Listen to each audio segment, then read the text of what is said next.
All set. All right. So let's wait for the attendees to file in. And meanwhile, I just want to set us up and speak a little bit about the format that we have in place for tonight. So we're going to start right now with a workshop on the reopening plan, which is intended to be an opportunity for board members to have their questions answered and clarification on issues, and of course an update on all the work that might have transpired since the August 4th meeting. Once we start our business meeting, we have a relatively light agenda with this action to endorse a plan as the highlight of it, or the main event of it. So the purpose of the workshop is really to get the conversation out of the way so that when we do get to the agenda item, it becomes more of the process and the parliamentary pieces. So having said that, I'm going to hand it over to the superintendent. He's going to explain the process through tonight with a little bit more detail. And we're all eager and excited to get this started. Superintendent, you have the floor. Thank you, Mr. Chair, and good evening, board members, staff, friends that are joining us, and members of the public. Today, as you heard, we're hosting a workshop to discuss the many questions that were raised at the board meeting on August 4th and the many subsequent questions that board members have raised since that time. I'm going to spend a couple minutes orienting you to what we are planning to do tonight. So this workshop, as you heard, precedes our formal meeting. That meeting will begin tonight after the workshop. For people who are watching at home, and I guess for everybody that's here, please be aware that we expect the workshop itself to take about 2.5 to 3 hours. That's not going to be all of staff talking the whole time. We have an extensive presentation that's split into different sections, and at the end of each of those sections, we will pause and take questions from board members so that we're allowing a constructive dialogue rather than letting everything pile up and accumulate to the end. So the different sections are as follows. We will start with a deep dive into the actual recommendation and why we are advancing a proposal for a hybrid in-person and remote plan. So that's the first section. Then we will have another section that reviews feedback that we've received on the plan from multiple sources over the course of the past 2 weeks. Third, we will talk at length about the health and safety guidelines from the DOE and the CDC and how we are addressing some of the key areas where the board and others have raised questions. Next, we will talk about scheduling, including what will happen during the 3 weeks leading up to the proposed September start of the school year. Then we will talk about programming aspects of the recommendation in some detail, including how programming for sophomores, juniors, and seniors is expected to work, our plans for promoting and supporting outdoor instruction, a remote academy, before and after care options, among other areas. We will discuss our plans to help educate and recruit our community to support our efforts and to help them understand what they can expect to experience as their children return to school if the recommendation that you're considering is approved. And finally, we will talk about our preliminary budget allocation. Following the workshop, we will convene the business meeting of the board. The main topic on that board agenda is the consideration and action to approve the recommendation. Alongside that, we also have an action item to approve the revised calendar that goes with that recommendation. It is during that portion of tonight's agenda that the board will discuss and debate the recommendation and settle on a plan for reopening schools. There will be public participation at that point in the agenda as the board considers the recommendation as well as any amendments, modifications that are proposed during that portion of the agenda. So I ask the members of the public who are following this discussion to be patient as we work through all of these topics. Again, during the breaks between these sections, we will pause and let board members dig deeper And I also want to point out that this is not going to be a PowerPoint-only event. The PowerPoint that we are using has been added to Board Docs, so anybody who is connected to Board Docs can see what we are discussing, but we also will have panelists that are here, and you may see that there are a number of people who are staff as well as friends of the Portland Public Schools who are here to also share their perspectives and thoughts on key aspects of the presentation, as well as I mentioned, some of the key staff that are here as content experts. I want to acknowledge upfront that I don't believe that we can answer every question that has been asked specifically. However, we're committed to continuing to go deeper and more specific with every iteration. We have, as you have probably seen, a 13-page FAQ document that is published and in Board Docs alongside our 26-page reopening document. We're working extremely hard to record, catalog, and answer all of the questions that we're receiving. I also have to say that I've come to understand that these questions come in layers, and as you answer one layer, there's another layer underneath that is increasingly detailed and for which we have not yet developed full answers. It doesn't mean that we haven't thought things through. As Barb Stoddard said to me at some point this weekend, this is all like an intricate piece of machinery. All of the pieces are interconnected. Anytime you move one of the pieces, other pieces move. And when they move, that's when those new sets of questions come up. So we'll continue to work through those with a clear understanding that new questions will need new answers, and we're committed to doing that. I also want to repeat something I said before last meeting. We're in a pandemic. Given a choice, none of us would be here dealing with these issues. None of us has perfect answers that will be satisfying and without possible alternative choices. In fact, I know that everyone on the board, everyone on staff, and I would venture anyone watching today understands that at the most visceral level. We all badly wish that we didn't have to make the choices that we are making. We all understand that our preferred choices have negative offsetting consequences. And we all understand that our preferences are not shared by everyone. What I understand uniquely is that it is my job to pull together a recommendation that is grounded in my best assessment of the multiple options available to us, and that it is also my responsibility to explain the reasons why I think that that's the best option. I'm confident that we've done that. I'm confident that the recommendation that I presented 2 weeks ago, now that we have another round of Maine CDC data, holds up.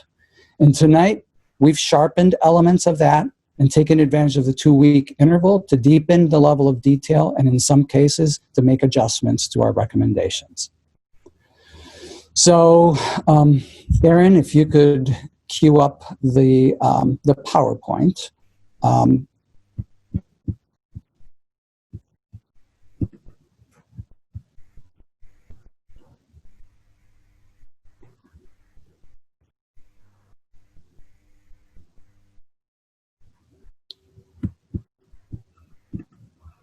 Great. So we're going to begin by discussing my recommendation and why we're making it. So one of the questions, well, I guess maybe we should spend just a couple minutes just recapping. I think this is basically what I've said to date, that we're here to provide the rationale, feedback that we've received, details around specific elements of the plan, and attempt to answer any of the questions that have been raised to date, as well as answer any additional questions that may be coming. This you've seen before are the principles for the work that we're trying to do. So what we call the guiding principles of safety, wellness, agility, coherence, and culture. And at the center of it all is trying to be equitable in the way that we approach this work, keeping our focus on those who need the most support, and that is central to the way that we're approaching it. So my recommendation, as you know, was to start in what would be under the state designation system, yellow. So that's a hybrid for all of our students. And for our elementary students, transitioning to in-person 5 days a week on October 13th. So roughly a month after we begin school. And the purpose of that is the delay is to give us a little bit of time to see if we, are able to keep infection out and to solidify our practice, to get our students acclimated to some of the in-school protocols and changes that we are putting in place. So basically, we're looking at that as an opportunity to have a soft start. And, obviously, that also, even though we understand the hardship that places on parents, and we will talk a little bit about some of the things that are in place for that, we will reduce the period of time versus, remaining in yellow for a longer period of time, reduce the time that parents need to make alternative arrangements during the, before we begin in-person instruction. I also, and we have, as I mentioned, an accompanying action item for you today to approve a revised calendar that would have us beginning the school year on September 14th, which again allows us, and we will go into details today around what happens during that period of time. And, it's primarily focused on allowing us to get a really strong staff level understanding of the routines and protocols, and to actually, have a day where people come to school and we actually get to practice and see how it works before we actually launch, and still have some time to make adjustments. So we will talk about that. So back to why we're proposing in-person learning. One of the questions that I was asked was why we're proposing to do that. Why are we proposing to have in-person instruction? And I think it was actually phrased of, do we have a bias for that? And the answer is, we do. We believe that in-person instruction is superior to remote instruction for most students. And we're going to frame our rationale around 4 elements. So, Aaron, next slide, please. Back one. So first is the state of the virus locally. Next is the science that supports the need to return to in-person instruction. Then we're going to talk about the importance of personal connections between students and adults and between students. And then we're going to talk about the challenge that we face in reaching some of our students when we're in remote mode. So I'm going to kick off with the first item as part of the science, and then I will turn it over to Chris Reiger, our Director of Clinical Services, who will discuss this further, and we'll also delve into the importance of connections. Then Deb Mullis, our Director of Student Support Services, will talk about the challenges of reaching students with disabilities in remote settings. And finally, Principal Derek Pierce will talk about his own observations in both of these areas after having poured his heart and soul into making remote learning viable in the spring. And before I dive in, I do want to point out that I recognize that we will likely be in a remote mode at various times over the course of the year. Whether it's because of the virus prevalence, it increases overall, or because specific instances occur that require that we take parts of our school system remote, or because the board does not approve my recommendation. And so I want to be unequivocal that if and when that happens, our teachers, our staff will work tirelessly to make it the best that it can possibly be. They did that in the spring, and I think we learned a great deal and will do better than we did in the spring. But the fact remains that I believe that in-person instruction is preferable to the extent that we execute on it. So I would like to begin by looking at where we are with respect to the prevalence of COVID in our region. So you've seen this framework before. That's the state's color categorization for the different ways in which school can be reopened. And so red suggests that there's a high risk of COVID and that in-person instruction is not advisable. I want to just remind everybody that the state does not mandate that you not have in-person instruction if you're red, but says that it's not advisable. And likewise, in the other categories, it doesn't require that you open, as that category would suggest. It just it sort of lays the outer limit of what you are able to do. Next slide, Aaron. So we now have two different iterations from the state on this, and Cumberland County, along with the rest of the state, is categorized as green. So that means obviously that we, according to the state, we are okay to go ahead and begin in-person instruction. Next slide. We obviously continue to monitor what's happening at the national level. And, this weekend, the New York Times had another handy map that we've screenshot and put into today's presentation. And that one says, by county across the nation, who is ready to reopen some schools. And so, when you look at the Cumberland County call out for that, it says that there are 1 to 10 new cases per 100,000 people. That's the 7-day average. And that less than 5% positive test rate overall in the county. So, according to this, when you look at it, it says that elementary and middle schools can reopen and high schools can partially reopen. So that's another piece of the data set that we're using to advance the recommendation. And you can see that this is starkly different, that, as a state, we are in a small number of states that have a significant,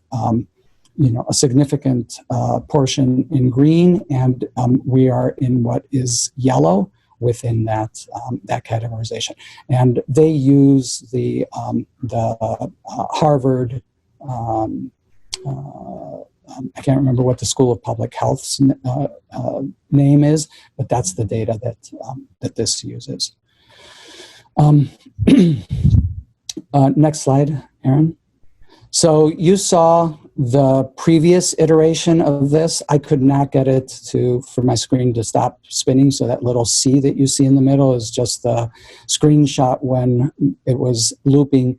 But here again, you can see by day the number of cases across the state, and you can see the high points for different counties. Our high point was sometime in early May. The state's high point was somewhere towards the middle of May, and both the state and Cumberland County have seen a continued dwindling of cases that has continued over the last 2 weeks.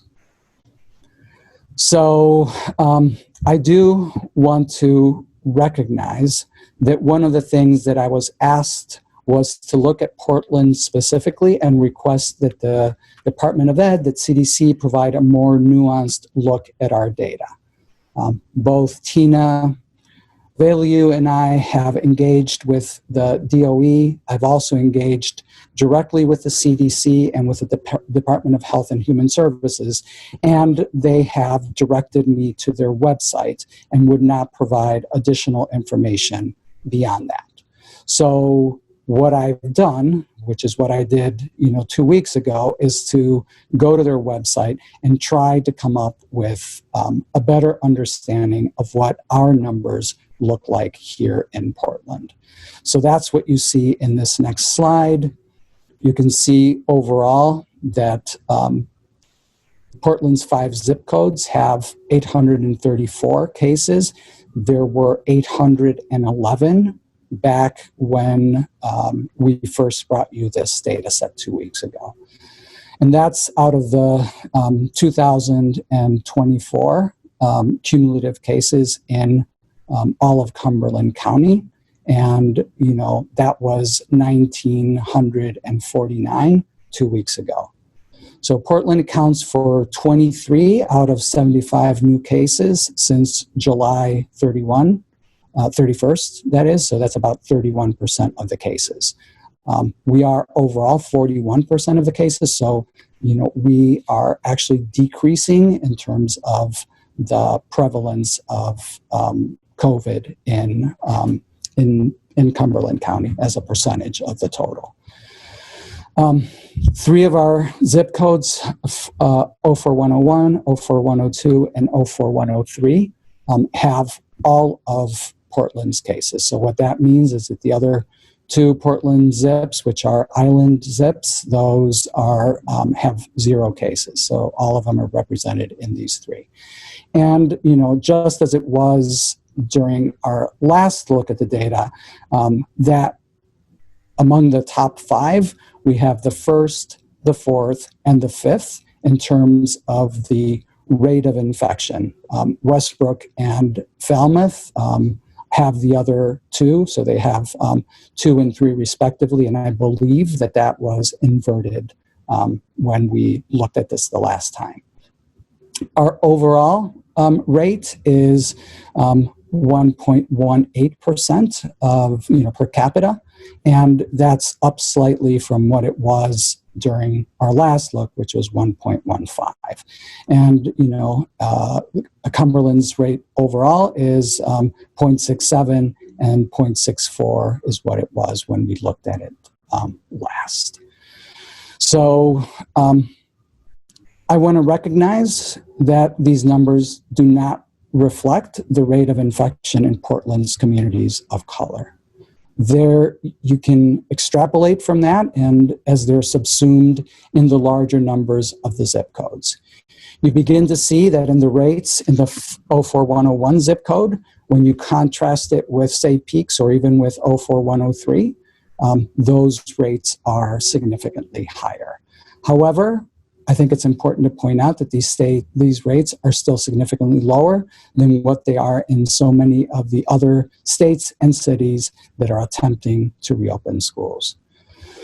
So for us to say that the reason we cannot open schools is because of the higher infection rates among communities of color, I believe fails to recognize the reason why those infection rates are as high as they are. One of the key reasons, one, not the only one, is that as a result of the structural inequalities in our city, state, and country, the families of these students are, by and large, our essential workers. Many of them do not have the luxury of staying home and working from home. They're required to work by their employers. They often work in situations where they are more exposed to the virus, and they also oftentimes live in close proximity to others, so are more likely to pass it along. They're also less likely to have the resources to support alternative learning arrangements. You will see some of that in our remote academy survey data later, not as clearly as you might think. Not reopening schools and making the option of in-person instruction available has a profound impact on these communities.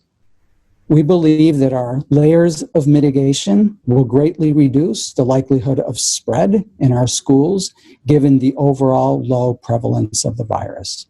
That is what the scientists are telling us, and that's why we're advancing the recommendation for hybrid learning, moving to in-person full-time if conditions continue to be favorable in the first month.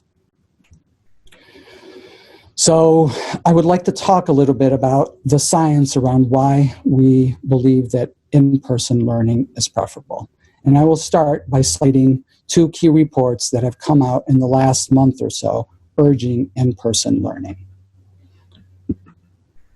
These reports are from respected institutions that are leading with science and not politics or economics. Both concluded that the negative impact of not having in-person instruction far outweighs the risks that are inherent in increased exposure. Both the American Academy of Pediatrics and the Institutes for Science, Medicine, and Engineering came out with these important reports in the last month that urge us to attempt to reopen schools in person. And so that is a significant part of what informs our bias for trying to have in-person learning. And so with that, I would like to turn it over to Dr. Chris Reiger, our Director of Clinical Services, to discuss the pluses and minuses from a social emotional development perspective. Chris? Good evening, everyone. I do not envy the decision you have to make tonight, but I did want to share some information about social emotional well-being of students and staff, related concerns and personal experiences. And very little of this will come to anyone as a surprise. Social context and interpersonal relationships and emotional well-being are critical components of student learning. And learning occurs within multiple social contexts, at home, in the neighborhood, and in the classroom, but also on the bus, and in the hallways, in the cafeteria, and on the playground and athletic fields. Interpersonal relationships and effective communication are essential to teaching and learning, as well as the social emotional health and development of our students. And while children begin their social lives in the context of family, as they grow, they spend increasingly more time with same-age peers. Psychologist Gary Ladd writes in his book, Children's Peer Relations and Social Competence, the following. Children begin their lives in the social world of their families. However, as they mature, they are introduced to the social world of peers and spend increasing amounts of time with kids their own age. The types of relationships they form, both with peers and I would add educators and school-based staff, differ from those that they have with their parents and siblings and teach them unique skills that impact their development. Peer relationships are more balanced, and the partners tend to bring similar levels of ability, reasoning, and skill to their interactions.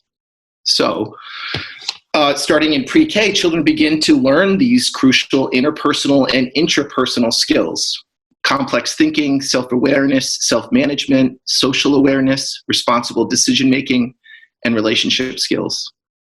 Limited access to peers and classmates, and limited access to their teachers and our SEL curricula can affect children's emotional well-being, which consequently will impact academic performance, learning, and overall development. Yesterday, I was working at Lyman Moore Middle School, and in between two meetings, one in person, in which the participants were socially distancing and wearing masks, and one over Zoom, I found myself looking out the window onto the athletic fields that Lyman Moore and Lyseth Elementary share. There were 5 or 6 children, maybe 11 or 12 years old, playing soccer. They were socially distancing, but they were playing together. And play is, of course, a vehicle for learning myriad skills for students of all ages, myself very much included. I was relieved and delighted to see them engaged in play. And I'm always excited when I see children and adolescents talking and playing during this difficult time. When I do, I think to myself, they're doing okay. Students are doing okay during this time. And then I think, for every Portland Public School student I see out in the community, how many do we not have eyes on? How many are alone, holed up in basements playing video games? How many are now, more than ever, substituting in-person connection with screen time? How many would be connecting with their counselors or social workers if they had the opportunity to knock on their office doors between classes? An important part of the work educators do is acting as social emotional screeners. That work involves assessing and intervening in relation to the immediate and long-term social emotional needs of students and families that we serve. This is incredibly difficult during remote learning, difficult work. When proponents of continued remote learning say to me, we should stay remote because lives are on the line, I now push back by saying it is precisely because lives are on the line that I support in-person learning. Finally, I would speak to, I would like to speak to the social emotional needs of our educators. I've been profoundly concerned about this long before I had ever heard of COVID-19. Michael Lipsky, a political scientist, describes a phenomenon he calls service rationing. And service rationing refers to the process that people adopt to navigate the everyday divide between our work-related values and standards of practice. In other words, how we would like to work and what we believe we should be accomplishing. Between that and the divide of what we can accomplish given obstacles and competing demands. Spending too much time in that divide often comes with guilt, shame, and a sense of defeat, particularly if one has work to do in the arena of self-compassion, and I include myself as one of those people. While I struggled with service rationing in my role before remote learning, my struggle and my associated experience with those feelings have only increased since. I fear my colleagues have had similar experiences. I have worked these last several months as hard as I ever have, exclusively remotely. And as I shared a moment ago, yesterday, I met with a small group of colleagues in person for the first time since remote learning began. And while I was looking forward to re-entering a school building and seeing coworkers, I did not anticipate how I would truly feel. I have felt alone in this work, despite incredible support and direction. And I want to repeat that, despite incredible support and direction. And upon seeing my colleagues, I felt engaged in a different way, and I felt connected in a different way, more so than I have since the start of remote learning. Zooming is a necessary but insufficient strategy to get done what we are charged to do ourselves, to do for ourselves, our colleagues, and the students we serve. It is because lives are on the line that I recommend returning to the in-person, the hybrid for all, and then transition into in-person model proposed tonight. Thank you. Thank you, Chris. And now I'm going to ask Deb Mullis, our Director of Student Support Services, to talk from her perspective on the challenges with reaching students with disabilities. You're muted, Deb.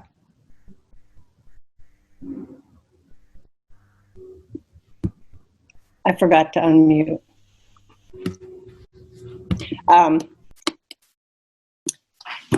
Good evening. I sent the Board of Communication with my thoughts on the district's proposed return to school for the fall, and I'd like to capture those thoughts tonight for the board and for the public. As I said in my letter to you, no students have been impacted more by school closures due to the pandemic than our students with disabilities, especially our students with significant disabilities. It's really too early to tell exactly what that impact will be for each of our students, but guidance from our state and federal departments of education, information from our teachers and our therapists, as well as the CDC and other special education interest groups, suspect that there will be an impact on students who received only remote learning opportunities since our school closures last spring. This is likely true for other student groups as well: English learners, students of color, students who are economically disadvantaged. We have focused our work in student support services on efforts to make our fall return to school accessible and meaningful for students with disabilities. The Special Education Department held 3 work group sessions: special education district programs, related service programs group, and specially designed instruction case management. All 3 groups developed guidelines and recommendations for the 3 reopening scenarios. Special education staff also participated in grade span work groups and other work groups that impacted special education services across the district. Aligned with district priorities, it is essential that our most vulnerable students, our students in district special education programs, return to in-person school to the fullest extent as soon as possible. Most students in district programs require face-to-face direct instruction and interaction that is just not possible through remote. In accordance with CDC guidance, our medical team and information from other countries returned to school. The Special Education Department developed a gradual, staggered return to school for all district special education programs that you'll learn about later on in this presentation, to enable adequate safety, to train staff and students, and to monitor to allow key decisions to increase in-person attendance depending on our data. We also have plans in place for heightened hygiene and safety procedures and very small, consistent cohorts with additional staff where necessary. We've planned with the information I just mentioned, as well as information from our neighboring districts. With such a low risk of exposure, and given the planning and the preparation that we've being taken, I would urge you to support a plan that returns our students with disabilities to school to the highest extent possible. And again, as Javier said, the harm from lost instruction far outweighs the risks of returning our most impacted students to school. Thank you. Thank you, Deb. And finally, I asked Principal Derek Pierce, principal of Casco Bay High School, to share with us some of his reflections. Derek has worked tirelessly to ensure that remote learning in the spring was executed as well as it possibly could be. I saw firsthand with my own son those efforts made by the amazing staff at Casco Bay. So I know that they poured their heart and soul into it. And I also know that Mr. Pierce is one of our strongest advocates for a return to in-person instruction. So I thought Derek could wrap that up for us. So Derek, I don't see you, but I hope you're, oh, there you are. Okay. Thanks, Superintendent Patana, and thanks for this opportunity. And I'll say that up front that I'm super proud to work for Portland Public Schools and to be a member of this community right now. I've been so in awe of my colleagues' work, starting with my boss's work over the last couple months to do the best that we possibly can for our kids. And I do deeply support the superintendent's plan for hybrid learning. I think it's a reflection of the work of scads of district educators, health experts, students, parents, community. It prioritizes safety first and foremost, as it should, and it's based on sound science, and it's also educationally sound. You guys do have a huge decision tonight, but it isn't a decision for all time. It's a decision about the opening of school. And we're going to need to continue to engage our students, staff, and community as problem solvers. We're going to keep needing to get feedback and adjust as needed. No matter what we do, we're not going to get it totally right. And at the high school level, we've committed to reviewing the proposal, if it goes through tonight, added by Indigenous Peoples Day, to make adjustments after that as needed. Portland Public School teachers are awesome. And many, if not most, have dedicated their summer to becoming teachers who are both more anti-racist and better at remote instruction. As Javier said earlier, remote learning will get better this fall, much better, but it will still not be sufficient. And I'm going to share a picture with you to help tell a tale here for a second. So one of the traditions we have at Casco Bay High School is the cardboard boat race. And like everything last spring, we had to reinvent that. We usually end the year by having kids race cardboard boats that they build in Casco Bay. Well, we couldn't do that for a whole host of reasons, so we asked each crew to design their own video that represented the spirit of the cardboard boat race. And this is a screenshot showing one of our fabulous teachers, Miss McCrae. And it was lovely and funny, and then a bit at the end we realized sad, because it was kind of a metaphor for remote learning for us and how the spring went, and feeling like we were working so hard and trying, but paddling in a yard is what remote learning too often felt like, I think, for both our students and our kids. So despite the changes we face, it's still not sufficient. The in-person time, as Chris and Deb have eloquently noted, is connection time. It's the time, it's kind of the antidote to the disconnection that too many kids and too many staff feel too often when learning exclusively online. It's when they can connect with peers and teachers, but also counselors, resources like books, get books in their hands, art supplies, jump ropes. It's also aha time, a time where the things that don't quite make sense get connected because there's a human being to help you make that little synaptic jump that takes you from idea to insight. And in-person learning is important, especially in this fall, to establish relationships with new students and classmates. It's one thing to go remote after you've already established a relationship with your teachers. It's a whole nother magnitude of challenge to start remotely.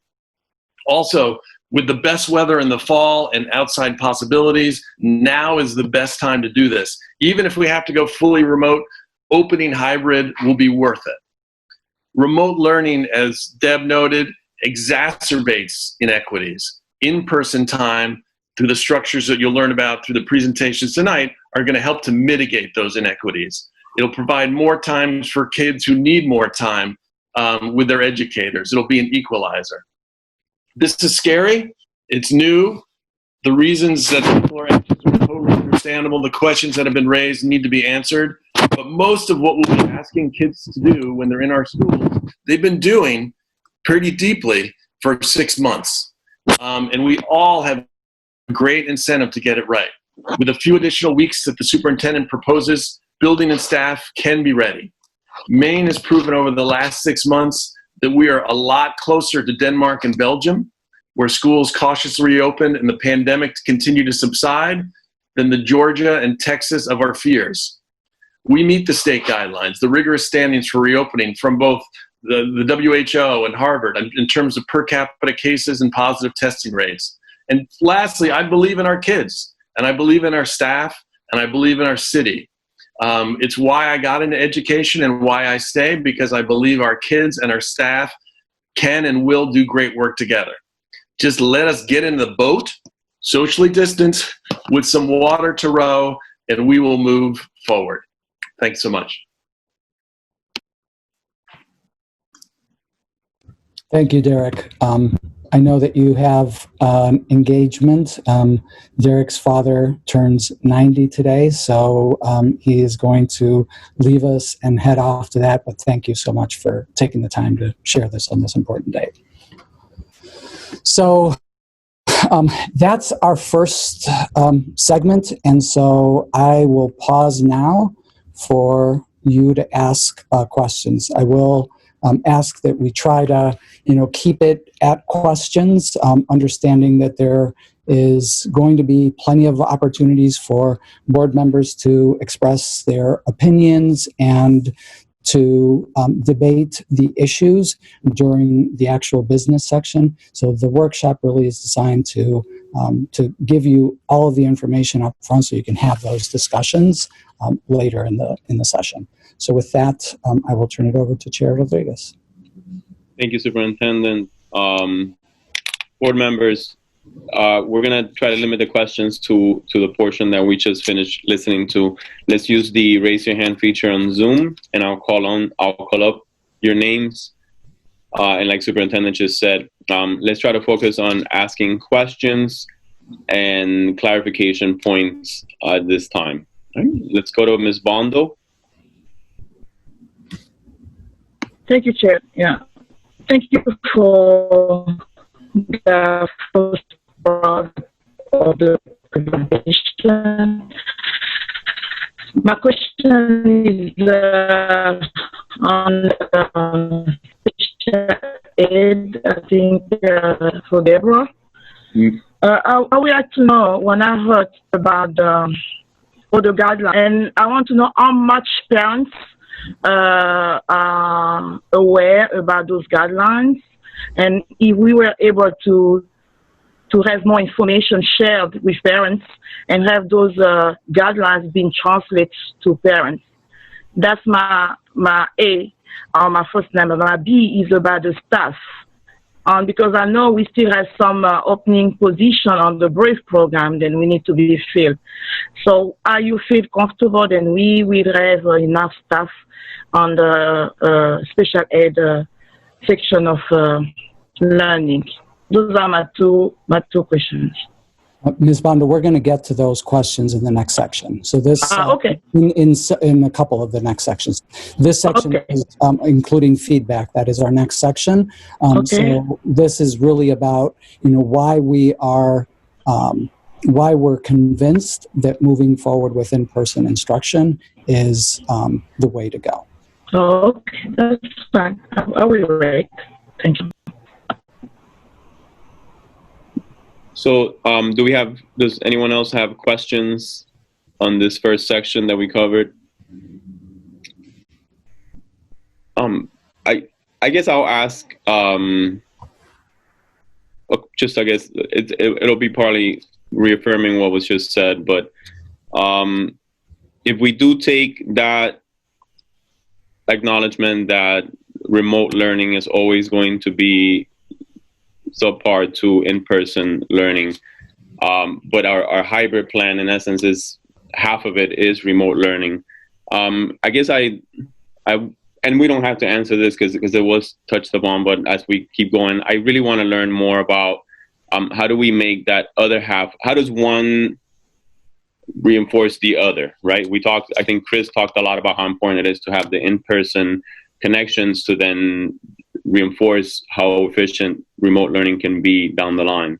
So that to me, I think it's was a really important point that was raised. I would want to know exactly, I guess I would just want to know more about that perspective, because clearly what the rationale to start remote is not based on it thinking that it is superior to in-person, but it's based more on the health and risk of in-person education. So it's almost like seeing things from two different points of views. One is strictly of what is the most beneficial to the connections, and the other one is more of the health and risk. I feel like I'm spinning in circles without getting to a question. So, but let me just attempt to address the issue. I think fundamentally, and that's what we are trying to convey, is that there are a couple of reasons why we are advancing the in-person, even if it's in hybrid mode. Hybrid is better than all remote. It gets to those issues that you heard from Chris, you heard from Deb, and that you heard from Derek around the importance of making those connections. And I think that the point that Derek made about beginning by building those connections as opposed to, beginning remote and then transitioning to building those connections while you are, in a box on Zoom, should not be understated. The other one is we believe that the science supports that this is the time that you can actually open school in person. The data is, the data that we're looking at, the data that the state is providing, the data that the same individuals who have managed to set state policy that has kept us where we are suggests that this is an appropriate move. It's actually a conservative move according to those numbers, according to the data. They have designated Cumberland as green. We are, saying that we are, we're opening in yellow because we want to be cautious, but we're trying to thread the needle and have that soft opening that will allow us to ensure that all of the protocols, all of the safeguards that we put in place, all of the mitigations that we understand from the scientists need to be in place actually work the way that we expect them to before we move to a reconsideration to advance to more in-person instruction. Thank you, Superintendent. Before Ms. Victor has her hand raised. On one of the slides earlier on, when you start talking about the delay of the school year to September 14th, the week of September 8th, the sample day for different grades to experience school as it will be. Can we talk a little bit more about what the plan is for that and what that would look like? And if we can talk about the three different grade levels, elementary, middle, and high school, what the plan is for that. We have a section in today's presentation that deals with scheduling, and that's we will talk about what those 3 weeks will look like. Excellent, good. Emily, Ms. Victor? Thank you, Chair. I wanted to go back to the map of the country that you showed from, I believe, the New York Times, that is based on data from the Harvard School of Public Health. And what I remember of that map is that it shows most of the country in red, meaning that it's not safe to reopen schools. But that Cumberland County is showed in yellow, ready to open schools and consistent with our plan. Do you have any other comments on this map? I just, I saw this map myself before the meeting today, and it put in context for me, there's such the national conversation about going back to school is everywhere right now. And as parents, as a school board member, it's sometimes hard to think about and focus on what's happening in our own community and to understand the decisions that are being made locally and being proposed locally, given that our situation is very different than most of the rest of the country. So I just wanted to see if, Mr. Superintendent, if you had any other comments on this map and how you look at this data when so much of the country is red. But again, based on the data from Harvard School of Public Health and considering that, all of, whether it's WHO, the World Health Organization, or the criteria that health organizations, including the Maine CDC, which has done such a good job controlling the pandemic in Maine, all of the criteria, we're meeting them. And so just to me, this map underscores, how unique, clearly there's other parts of the country, but relatively speaking, how unique of a situation we're in. So just any other observations on that? Yeah, I think that was exactly why, this seemed like a helpful, because of the actual content, what it says here, that, that Cumberland County is ready to reopen some schools. So I think that first and foremost, but I think also sort of seeing that view of the nation as a whole, I think it is very clear to me, and I know to everyone else, that we're all influenced by what we are hearing and reading and seeing across the country. And so I thought that this was a helpful graphic to show that we are different from the overwhelming part of the rest of the country that we're hearing so much about. And so I do think that that's why this was helpful, was, because it actually says that we're ready to reopen some schools, but it also gives you a bird's eye view that shows you that, so many other places are not, and, yet they're forging ahead. And so, we are being, more conservative than, some of the places that are reopening when they shouldn't reopen. And I would make a completely different set of recommendations if I were in my old district in Northwest Indiana. So just to be honest, and they actually are opening in remote mode, but they have very high prevalence of the virus right now. Thank you. Thank you. Ms. Morioni?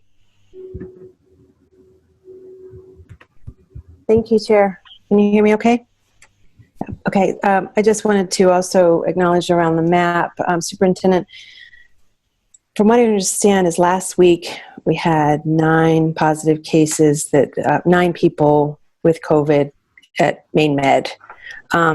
So that's 9 out of 70,000, more or less, for the population of Portland.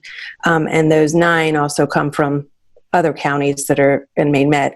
So I just also think it's important to keep an eye. I appreciate the map, and I think it is very helpful, as Ms. Figdor was saying, to keep things in perspective, and acknowledging that people may be testing positive for COVID, but they're not in the hospital for COVID. Or there may be, again, the cases have been happening in nursing homes, but they're not, they're not necessarily the most severe, of those that end up in the hospital. So I appreciate you sharing that. And my only question around that, I'll get to a question, is around, are you considering tracking and updating the families and staff like on a weekly basis potentially as to how things are looking in our county or in Portland, just so that it's just a way to stay on top of it and make others continually stay up to date on the information, possibly?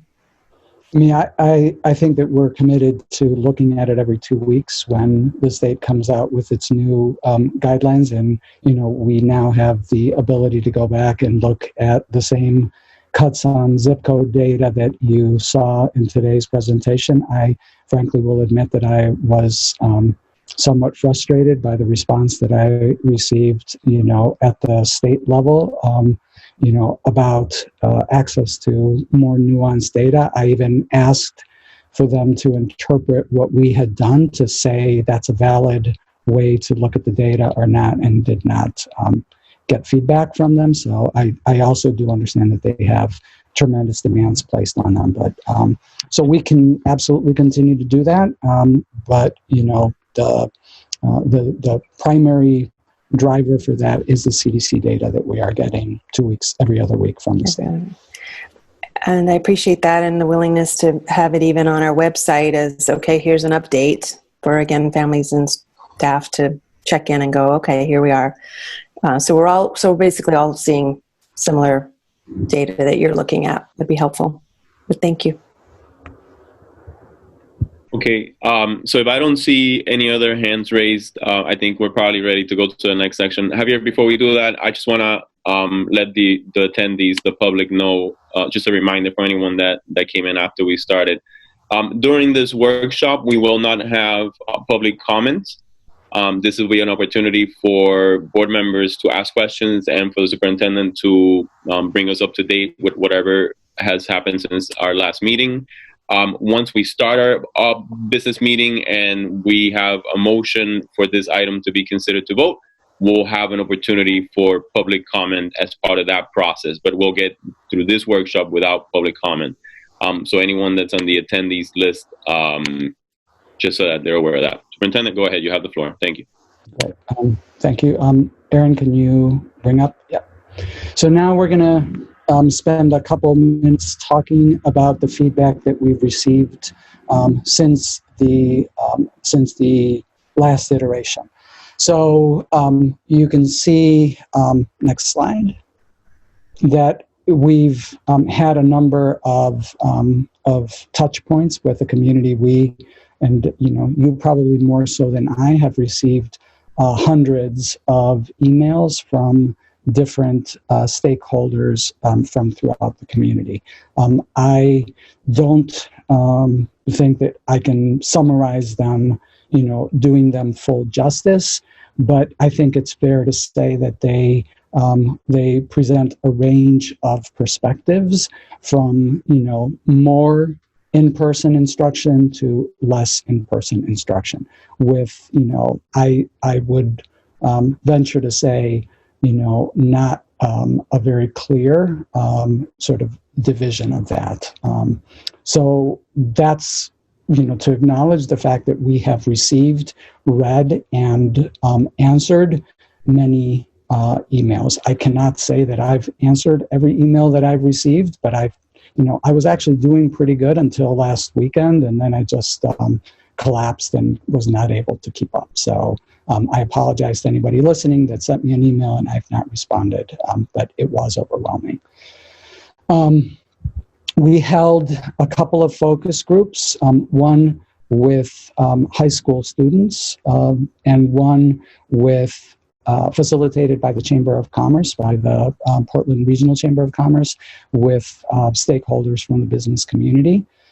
And, consistent with what you requested, we also did another survey of families, and we were able to enlist the help of a community member who is an expert survey writer who helped us to do a better job. I know that was a concern that was raised earlier about the quality of the questions, and so we are going to talk a little bit about that today, and also a survey of our staff. So we'll also be discussing that. Next slide. So I'm going to summarize the, actually, if you could go back one, because I thought that it was next, but I forgot that I had this in here.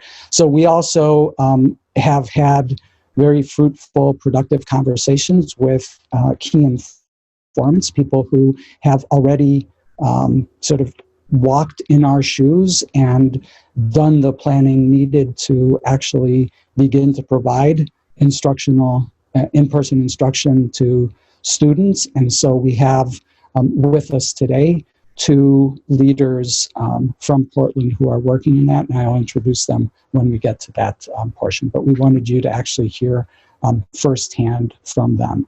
So, but before I do that, I want to go ahead and just summarize what we learned from our conversations with students and with the chamber. So, I believe that the board all received the recording of the student focus group. So I suspect you already have seen this. I think that as all of us, that their conversation toggles between really looking forward to being in person and also this recognition that there are health concerns that could potentially accrue from in-person instruction.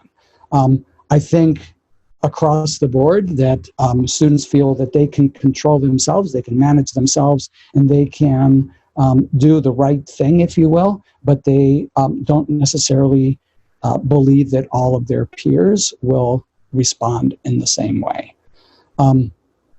I think they understood overall why we were prioritizing our freshmen and supporting students with special needs. But as I think you have received a ton of emails on this subject, there are concerns about what in-person instruction is available to students in grades 10 through 12. And I think they pretty clearly told us that unless we did something that was scheduled and expected, that it would be very spotty on whether students would actually take advantage of the Learning Center opportunity without some formal structures in place. There were interesting concerns raised about what the freshman experience will be like without upperclassmen, both in terms of support and role modeling and mentoring, and very specifically around transportation and how to navigate our transportation system, Metro specifically, for the first time without, just sort of having other upperclassmen that you just sort of follow. I think that we heard very clearly from our juniors and seniors that this is a pivotal time in their life and that they really rely on the resources that are available in schools, our counseling, our prep courses, their ability to take advanced coursework as the gateway to being able to access the college process. And so they're very concerned about being able to access those supports. And then we had a conversation about grading, and I think they universally understood why we made the grading changes that we made in the spring. But I would also say that in general, they support returning to a more standard process for grading, but with compassion and support for students trying to understand their specific situations. We also hosted a group of employers. It was well attended. I want to thank publicly Quincy Hensel, the CEO of the Portland Chamber of Commerce, for convening this session and for her ongoing engagement in our work. So you see here a list of the employers that were represented, and I asked for trying to get a good cross-section of our corporate citizens. And so we had, large employers, some more retail employers, as well as specifically employers that had large concentrations of New Mainer immigrants employed. So, and also representatives from the nonprofit sector. I think, not unlike, I feel like I'm a broken record on this, not unlike all of us here, not unlike our students, I think they understand the balance that we're trying to walk between reopening and, having in-person instruction for students and the concerns about what that does to the community's health. So I think everybody is, sort of back to the map, aware of places where reopening, not of schools, but of businesses, was done in ways that it nullified the gains that had been made. And so I think that, among our employers, they share that same concern. They spoke very eloquently and with a great deal of passion about the concern for what they saw during the spring for the mental health of their employees. They talked about the challenge that it was for employees to balance their work demands with the, I think one of them described it as, this forced homeschooling experience. And so, I think that they are very cognizant of the challenge that represents for their employees. And I will also say very willing to partner in trying to figure out ways to mitigate that. And that's the next bullet is they're interested, and we are in the process of scheduling a follow-up session with bringing in Grace and Molly and some of our corporate partners to talk about partnering and hosting in work solutions for students whose parents work there and are on remote on those particular days. And they also were very willing to help us reinforce our safety precaution message with their employees. They talked about sort of sandwiching our message, that between what we send and what they reinforce, that they very much understand and embrace the way that we've approached this as a part of public health communication, and so they were very much supportive and willing to help us with that. So I want to turn it over now to Karen Seymour from Portland Parks and Rec and Lori Moses from Catherine Memorial Day Nursery. Both of them have, over the course of the summer, restarted their programming with in-person experiences for our students. And they've shared with us what that experience was like, both the lead up and the actual launch. And so we did not really get a chance to rehearse this. So I'm going to ask Karen, because she was first on my bullet, to go ahead and talk. And then Lori, we will turn it over to you. Thank you. It was not without much conversation, not without much questioning and answering amongst the staff and amongst the admin as to whether or not Portland Parks and Recreation would offer a summer program as we have traditionally done in the past. We likewise put out a survey to our parents that have used us in the past and asked if we offered something, would they partake? And we asked them not just if they would, but in varying degrees, what would be some of their concerns.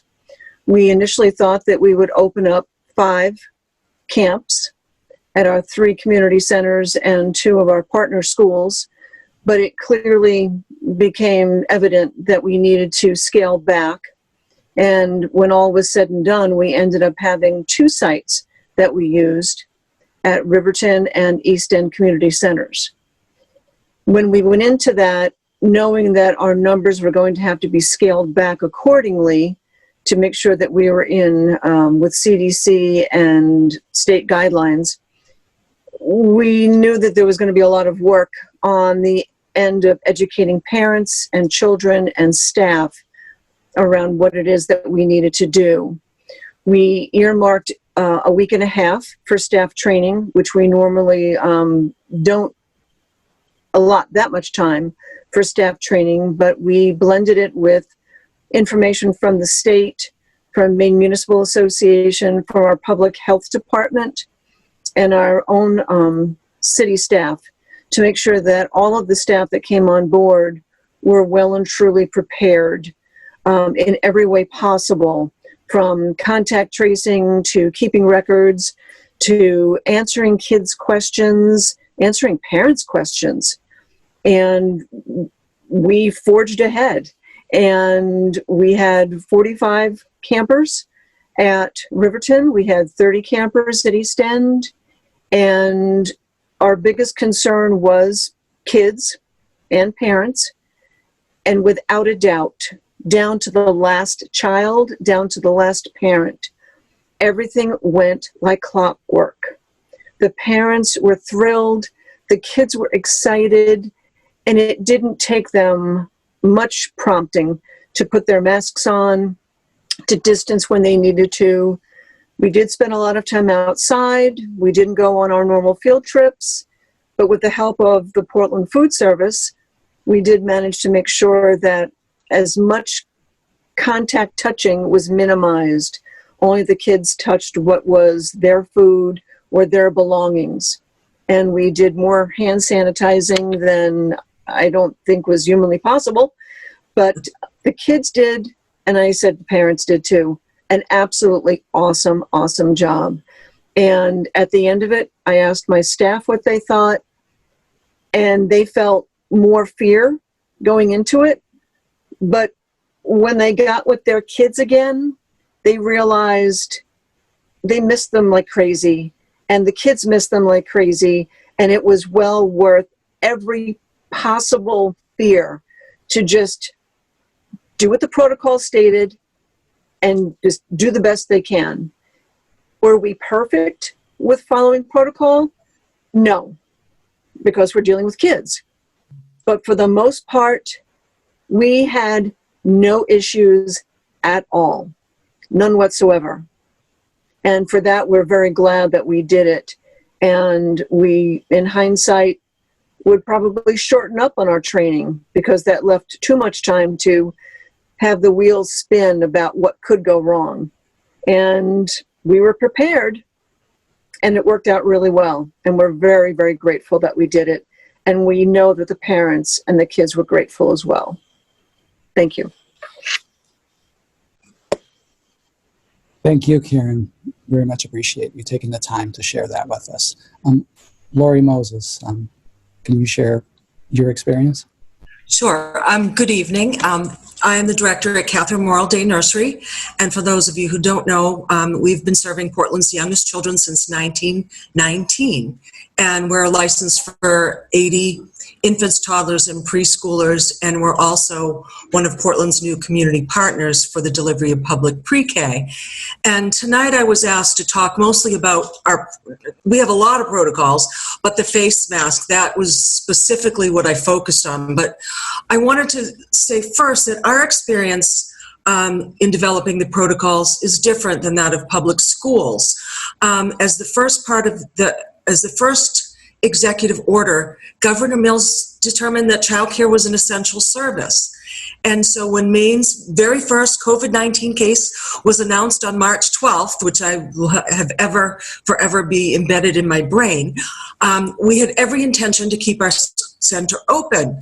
But I learned really that our teachers weren't feeling safe and parents were afraid. And so we closed. But I knew that in order to support the staff to be comfortable enough and willing to return, I knew that we had to do everything possible to keep them and the children as safe as we could. And I told my team that no matter what we did, our plan was not going to be perfect without a vaccine or without rapid and reliable and regular testing, but that we would do our best to figure it out together.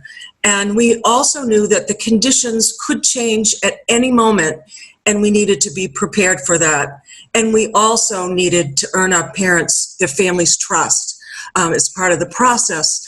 And so early on, as we were learning about this virus and, mitigation strategies, and we learned about social distancing, and at the time, we did not, it was possible to social distance with young children, and it was really against everything that we felt philosophically about young children and our relationships with them, which is paramount. So we decided right from the beginning that we would wear face masks. And I can tell you that we worried that the children would be scared of the teachers wearing masks. We were concerned that the children's language development, if they couldn't see our mouths, how could they understand how sounds and words were formed? We were worried how children would not be able to read our emotions with our faces being covered.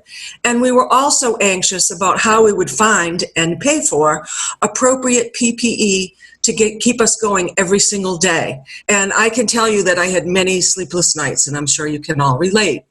After much planning and feedback and communication, we reopened at the end of May. And we also did a practice, and it was really, really helpful because it made it what seemed on paper doable. We practiced without children, and then we had a soft opening initially with only 12 children, and we practiced, and so here we are at the end of August, and I am pleased to tell you that everyone is doing great. We are vigilant in our daily temperature and health screening, in our hand washing, and our updated illness policies. We separate children in the different classrooms and don't mix them. We don't allow parents or visitors in the building. We ramp up our cleaning and disinfecting schedule, and we wear our masks all day long, except when the children are outdoors and the teachers can safely social distance. And it's a lot of work, and it's not necessarily fun. It's, as Superintendent Bottano said in the beginning, we're in a pandemic. This isn't business as usual. But we've also learned that the teachers find time every day when they can safely social distance, that like at circle time or another time during the day, that they take off their masks and wear the the face shields.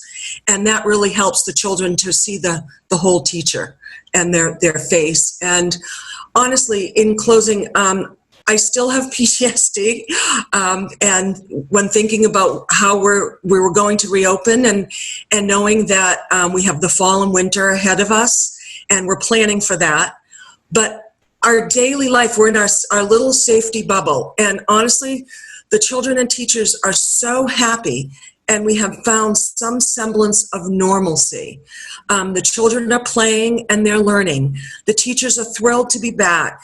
The parents are relieved that children are safe, and that enables them to go to work and support their families.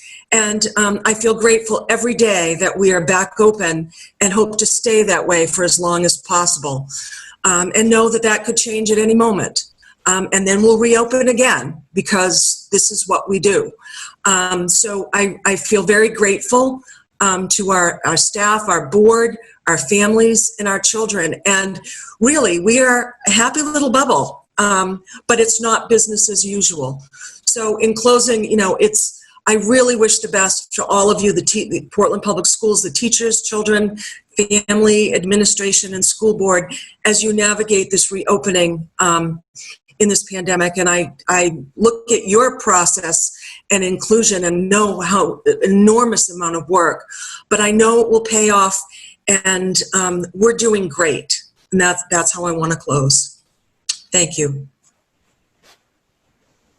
Thank you so much, Lori, and thank you, Karen, as well, for sharing your insights and experience reopening. I think that, for us, it was really important to have those perspectives, because I think that we haven't actually done it. And I think, to actually hear from people who have was a really important part of this. So thank you for taking the time to share that with us. Okay, so moving on to just a couple more slides on our feedback, we completed a second survey of families to get a better understanding of who was looking to return to school in person and who was looking for remote learning.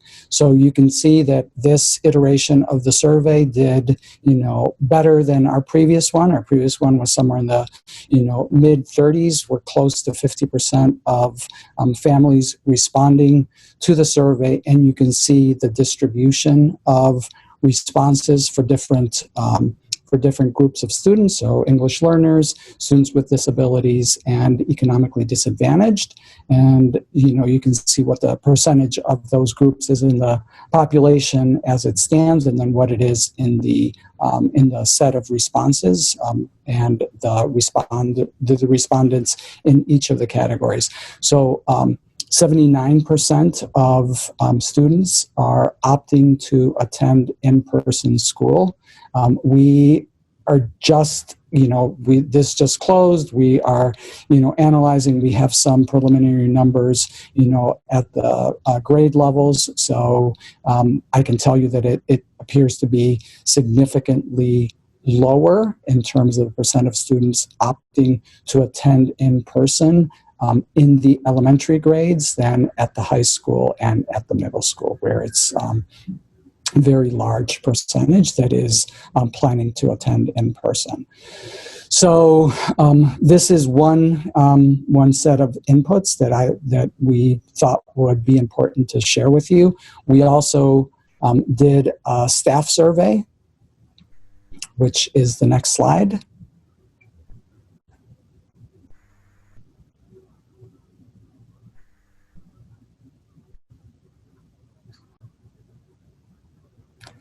So the staff survey, we just analyzed that today, and so this is the preliminary analysis. We had almost 900 respondents, so that was a significant response rate. That's almost 70% of all staff that responded. About half of those respondents were teachers. So we have a representative sample of our teachers that responded. And the remainder was other staff, so ed techs, custodians, transportation, things along the food service, and so on. Overall, 83% of staff said they would return to on-site work this fall if we were in person or hybrid. And of our teachers, 80% of those respondents said that they would return on-site if we were to come back to school this fall. So, I know that Ms. Bondo asked questions about staffing. We have a section on staffing later, but we also wanted to share some of the response data as part of this section on the feedback that we've received. And then the last slide, I think we can pretty much skip that. I think you may have seen this. The state released its survey data from the survey that they ran in June, and that was just released a couple weeks ago, sometime last week. And it basically tracks with what our early response rate was, with somewhere in the neighborhood of 80% of people saying that they were concerned, and that about that same percentage of people saying that they would return to in-person learning if that were in place in the fall. So with that, I am, we're at the end of the feedback section, so we will pause and take board member questions on that. Right. So same thing. We'll use the raise your hand feature on Zoom, and we'll ask questions. I don't see any hands raised. I have a couple of things to go over, so I can get us started, and if anyone else follows. I see some hands raised on the attendees, so let me go over this again, just for anyone that joined us before the last time I explained this. During this workshop period, we're not going to take public comment. This is an opportunity for the board to ask questions and get clarification on a lot of this information. Later on, when we start our business meeting and we get to this item on our agenda, we'll have an opportunity for public comment then. I just wanted to clear that up. So I just had a couple of questions for Karen Seymour from Parks and Rec. I guess first of all, I think I wrote down there were 45 children over at Talbot, Riverton Talbot, and 35 at East End. What was the timeline there? Was that when did your programming start over the summer? And yeah, I guess just the timeline. Sure. Our program was 6 weeks in length. It was divided into 3 2-week sessions. The first session started on July 6th, and we ended just this past Friday, the 14th. Excellent.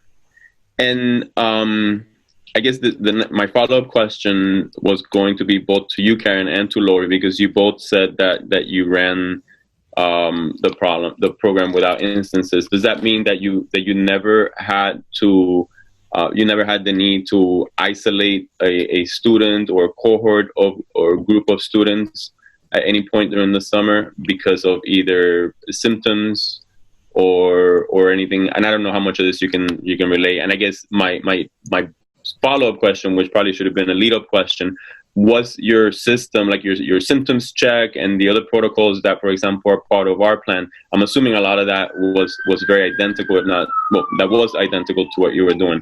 So I guess my initial question, did you have any instances where you had to isolate students or staff? Well, much like the Morrow Day School did, we did not allow any parents or outsiders into the 2 community centers at all.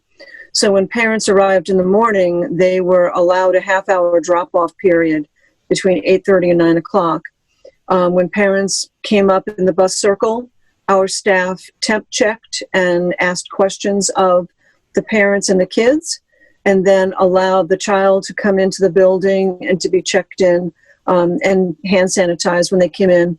They would then enter the cafeteria area. They had assigned seating for the whole entire session. They had a bin that was labeled with their name, and that's where their belongings went to, and their art supplies were earmarked for them and their use only. To say that we had no instances, we did have a couple of instances occur. We had one child choose not to come, and we thought it was just the typical, not feeling, like he's getting along with his group.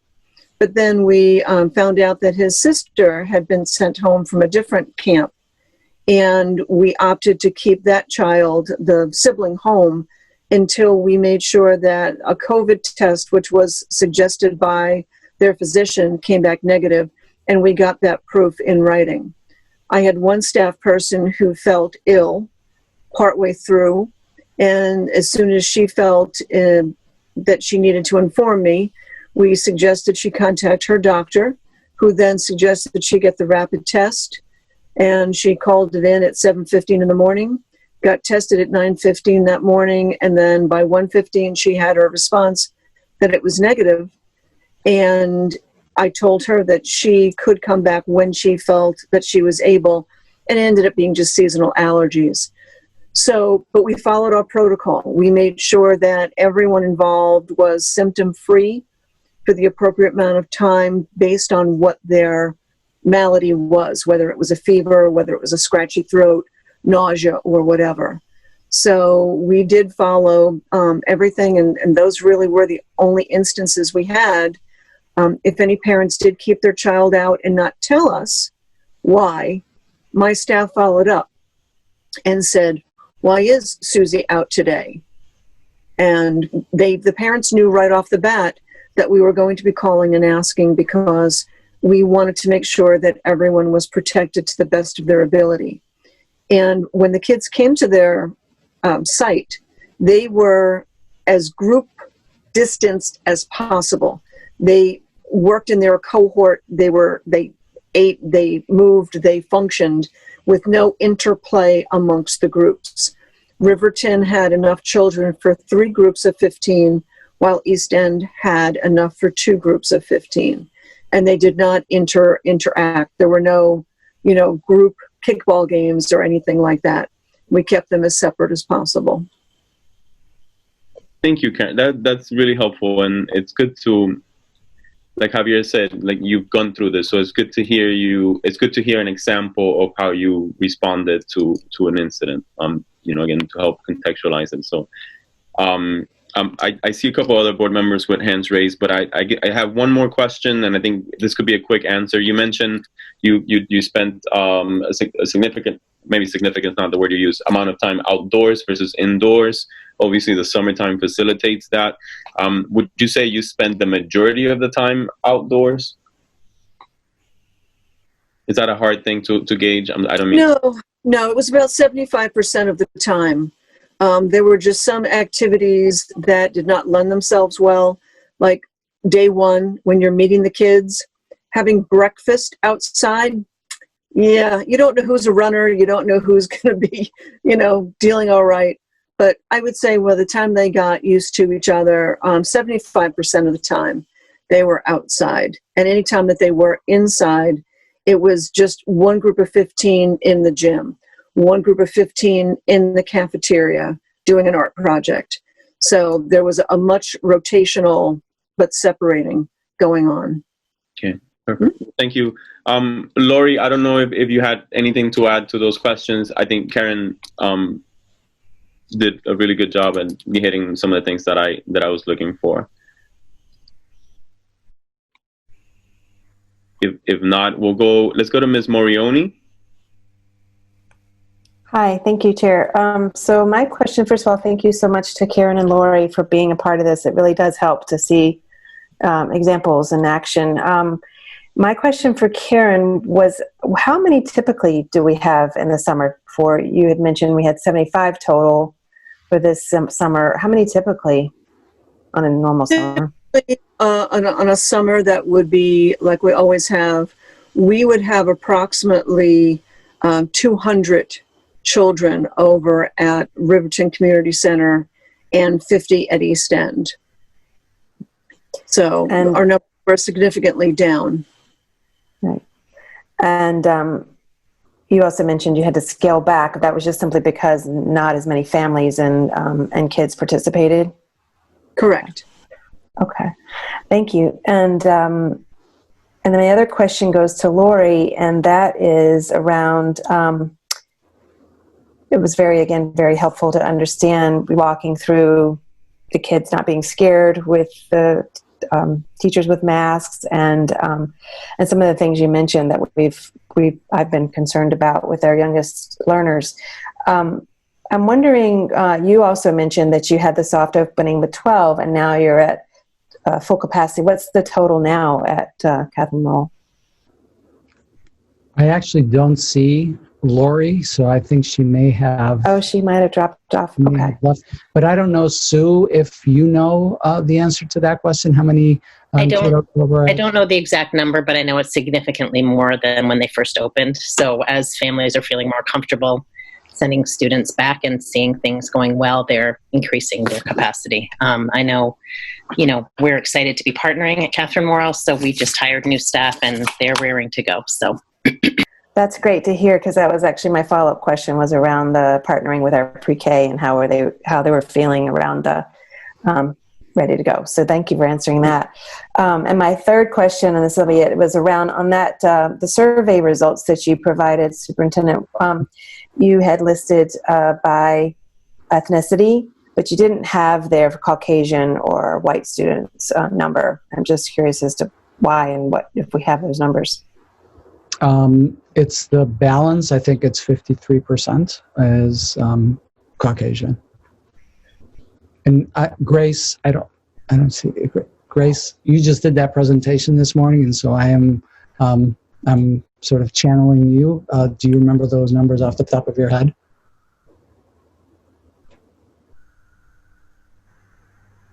And I'm sorry, I just caught you taking a bite, didn't I? That's okay. Just as long as maybe we could get those numbers and what those results were. I'm just curious as to whether you had mentioned, Superintendent, that it was 79% students opting for in-person, and it would be just helpful to know of that percentage, what also our Caucasian students responded to, just to see again if we're looking at we'll get that in the survey results out. Okay, thank you so much. I'm all done. Thank you, Ms. Morioni. Let's go to Ms. Bondo. All right. Thank you, Chair. Thank you, Karen and Laurie. This is really helpful to have a pilot during the summer. I have A/B questions with Karen.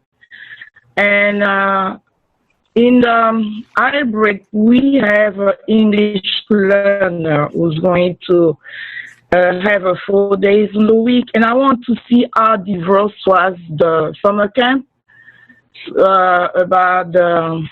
among the kids who attend the summer camp, and also how was the routine? How quick or fast the kids start getting to know the routine, how to keep their mask on, and how to go with social distancing. And how easy was the communication between the instructors, teachers and coach or mentor with the kids when they're wearing their mask?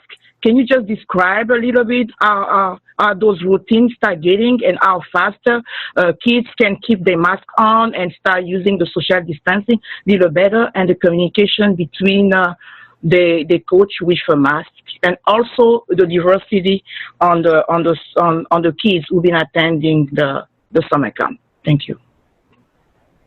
Sure.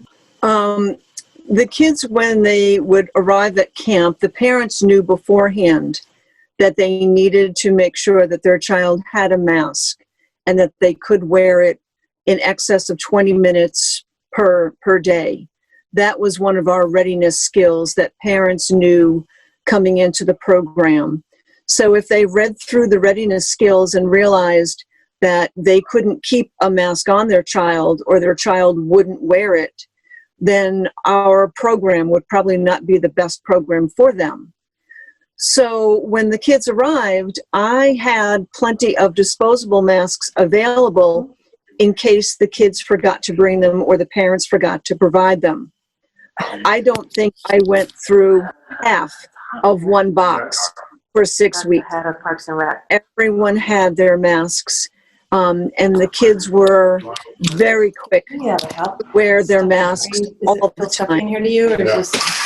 There was no real issue at all about if they didn't have theirs on when they needed to. It was a simple reminder, oh, hey, we're putting our masks on. Remember, we got to keep our masks on. The younger kids, when it comes to keeping the distance that they needed to, we created a large rope that had 6 feet marked off that worked out very well when they moved from inside to outside or from the playground to the field, so that the kids could get an actual physical feel and a visual feel as to how much distance they needed to create. And that worked out really well for the younger students, the ones that had just finished kindergarten or first grade.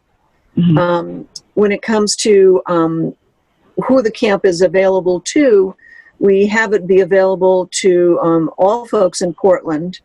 I can't say how many kids were English language learners or not, but in the past, we've had many children in our before and after school program who did not have English as their first language, but most of the kids are very quick to watch the other children and know what they should be doing and what they shouldn't be doing.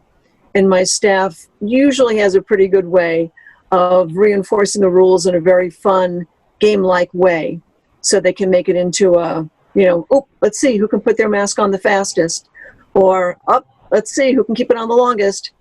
They have different ways to go about doing that because recreation is what they do. So the communication was easy because when the teacher has a mask, I just want to make sure then they had easy access. The communication was, the messaging was going through even though they were wearing masks. Yes. Okay, thank you, Karen. Yes. Yep. Oh, thank you, Karen. Thank you, Chair. Sure. We'll go to Mr. Burke. Yeah, thank you, Chair. Superintendent, I'm wondering if you could describe who the representatives were at the chamber event, particularly were they executives, mid-managers, or direct service personnel? they were largely HR. I asked Quincy to invite sort of human resource people because the nature of the work that we were describing, and I felt that they had a better set of insights. They weren't all HR. There were some CEO level executive directors and things along those lines for the nonprofits, where there is obviously fewer people. So that's generally who was there. Okay, thanks. Helps me understand some of the context. Has our school reopening plan been translated into other languages and distributed yet? Grace? I'm sorry.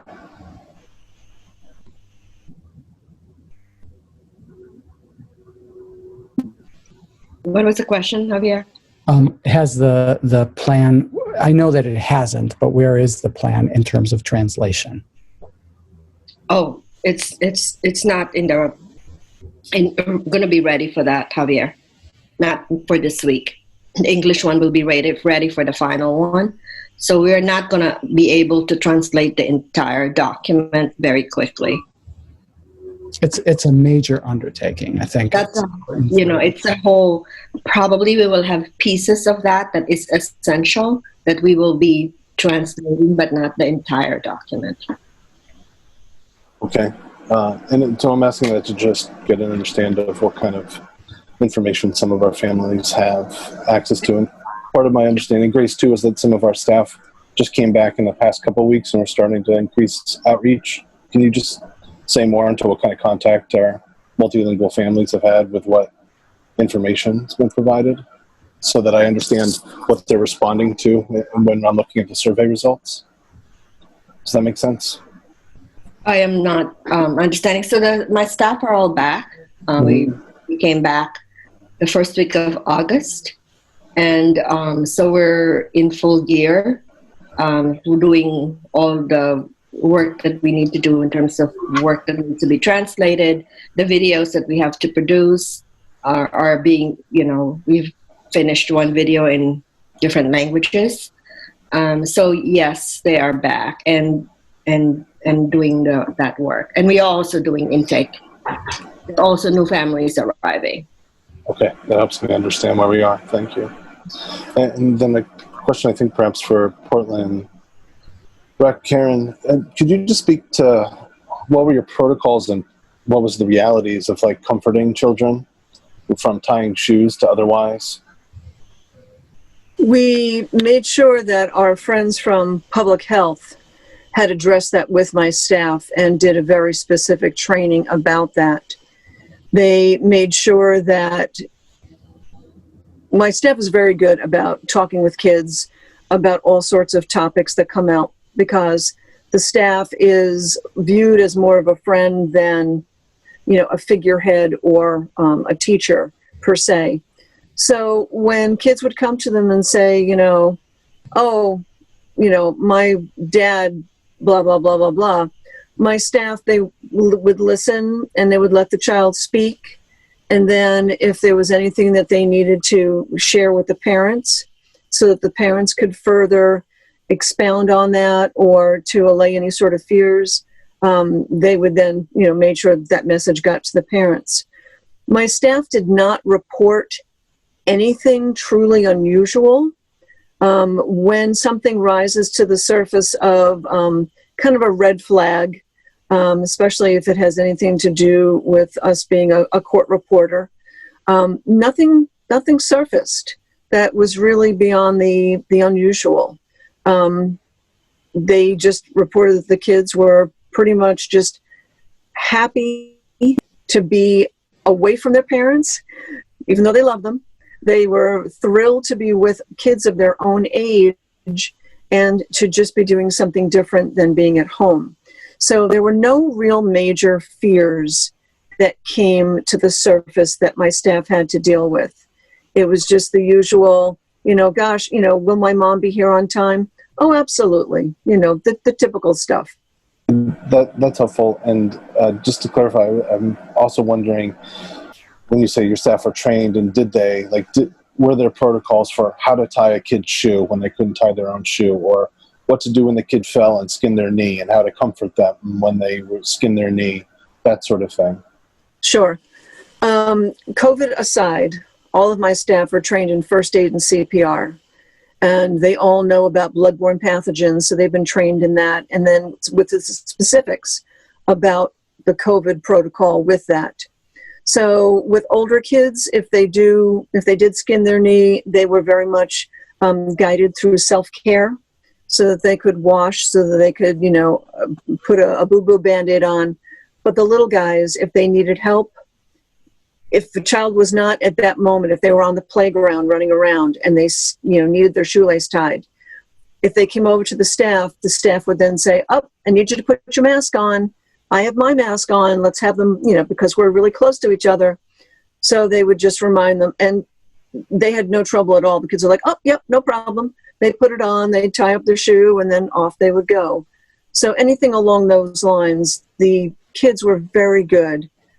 If they had to be prompted, like, "Oh, need your mask," there were no issues at all. We had in our protocol for parents that if any child could not follow the guidelines of wearing a mask for the time required or for the instances required, that we were within our rights to ask them to stay out of camp. And we did not have to ask any parent to keep their child home because they could not follow the protocol or the guidelines, which was exciting on our part because we thought we were preparing ourselves for any circumstance. And the kids and the parents were unbelievably above and beyond what I could have hoped for with being on board with everything that we put into place. I think they knew the stakes. They wanted their kids having fun too. Great. But being safe.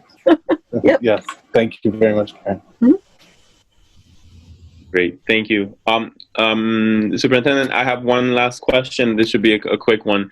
On the staff survey, of the 46% of respondents that were teachers, does that include ed techs? I'm going to defer to Aaron or Barb, who looked at No, those were PEA teachers. Okay. So were ed techs captured at all? Yes, they were captured as part, but we were focusing on the need. We called that out just because of the need, and we'll speak about this. Barb will speak about this later in the staffing section.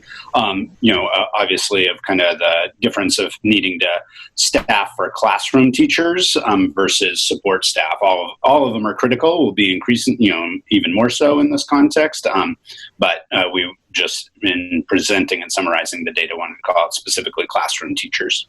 Okay, and so then, again, not to over-clarify, but then the ed techs would have been covered in the 54% of other staff that are here. Right. Okay. All right. I don't see any more hands raised, so I think we can move to the health and safety protocol part, Superintendent. I'm going to go over the same spiel just because there's hands raised on the attendees.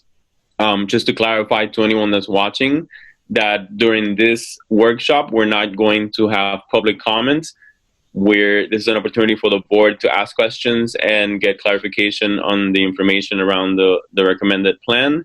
Once we start our business meeting and we get to the motion, the actual voting or the action motion, that's when we'll have an opportunity for public comments. So just want to remind the folks that are in attendance of what the format is for tonight. Okay, so Superintendent, go for it. You have the floor again. Right. So next, we're going to talk a little bit about how we intend to meet the health and safety guidelines that are in front of us, and specifically try to answer the many questions that have come up in this area. So just a quick reminder that we are looking at this as as a layering of precautions. So I want to be clear that, I'm sorry. Go ahead, Aaron. I am, without seeing it, I don't know exactly what's next. So these are those health and safety guidelines that were issued by the DOE. We have to meet these regardless of whether we're red, yellow, or green. So these are this is the standard that we need to be able to meet. And so you've raised a number of questions about that, and that's what this section is intended to deal with. Next slide, please. Just that, we're layering all of those precautions. There's no assumption that, any single one of them is, going to make risk go away. It's the layering of multiple precautions that gives us the assurance that we are able to open. And we are also trying to approach this, next slide, from the perspective of, balancing compliance, and I think Karen did a great job of, sort of outlining what that looks like on the ground. Is, people knew that they had a certain set of rules that they needed to follow to be able to participate in the program, and at the same time, a significant amount of teaching that went into making sure that people understood what their role was. And so part of how we're approaching this is trying to balance the teaching and personal responsibility as a way to achieve our goals around compliance. It isn't about just telling people, it's about teaching them and helping them to understand the importance of their role in that. So first, what we wanted to do, we're going to be sort of breaking this section up into three smaller sections. The first one is actually dealing with some of the questions that have been raised around health and safety guidelines. So then we're also going to talk about some facilities issues. And for those of you who are on the operations committee, you will recognize some of the information that we are sharing, and also it is responsive to some of the questions that were raised in the operations committee last week. So we will do that, and we will also talk about some specifics, a deeper level of detail around personal protective equipment. So with that, I would like to turn it over to Tina Valiu, our PPS head nurse. And with Tina tonight are Dr. Pat Patterson, who's been is our PPS medical officer and has been in this role for a significant period of time, and has been a huge advisor to us throughout this entire situation, and for years around any issues that we've dealt with. And then Dr. Geeta Rao, who is a pediatrician with Greater Portland Health. And both Dr. Patterson and Dr. Rao sit on the state health advisory group that is helping to advise CDC and DOE on these issues. And Tina also participates in those meetings. So I asked them to spend a little bit of time talking through different aspects of the work. So we're going to talk a little bit about the daily symptoms checks. You heard Lori talk about some of what they do.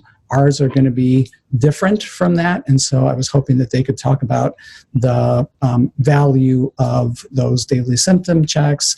We want to talk about our nurse staffing, what is in place for this year, and what is what increase does that represent, and so on.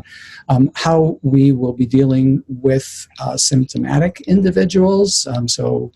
As a result of somebody coming to work and presenting with symptoms, the protocol for any positive tests, similar to what Chair Rodriguez asked of Karen, and then testing availability and access, where we are with that, because those are areas all that have come up in a number of questions. And I also know that at our last meeting that there was a discussion led, I believe, by board member Morioni about how are we valuing the input of our medical team in the decision making. I'd like them to address that, as well as the possibilities of broader input on those issues. So with that, I'm going to turn it over to Tina and Dr. Patterson and Dr. Rao. Okay. Thank you for being. Yeah, I'll start. Thank you. I'm Tina Bayu. I'm the lead nurse for Portland, and I'm the school nurse at Reiki. I've worked with Dr. Patterson a long time. She's our chief medical officer. She's been with the district for many years, and she meets with the nurses regularly. We've been talking about COVID since February, I think. And Dr. Gita works for Greater Portland Health, and they run our school-based health clinics. So there are two people that are very deeply embedded and involved with the health of the Portland community and our Portland students. So we're very lucky to have them on board. So I'll start going through with our plans for symptom checks. We are following the CDC recommendations, which is that symptom checks are primarily done by the caregiver at home, by the parent or caregiver.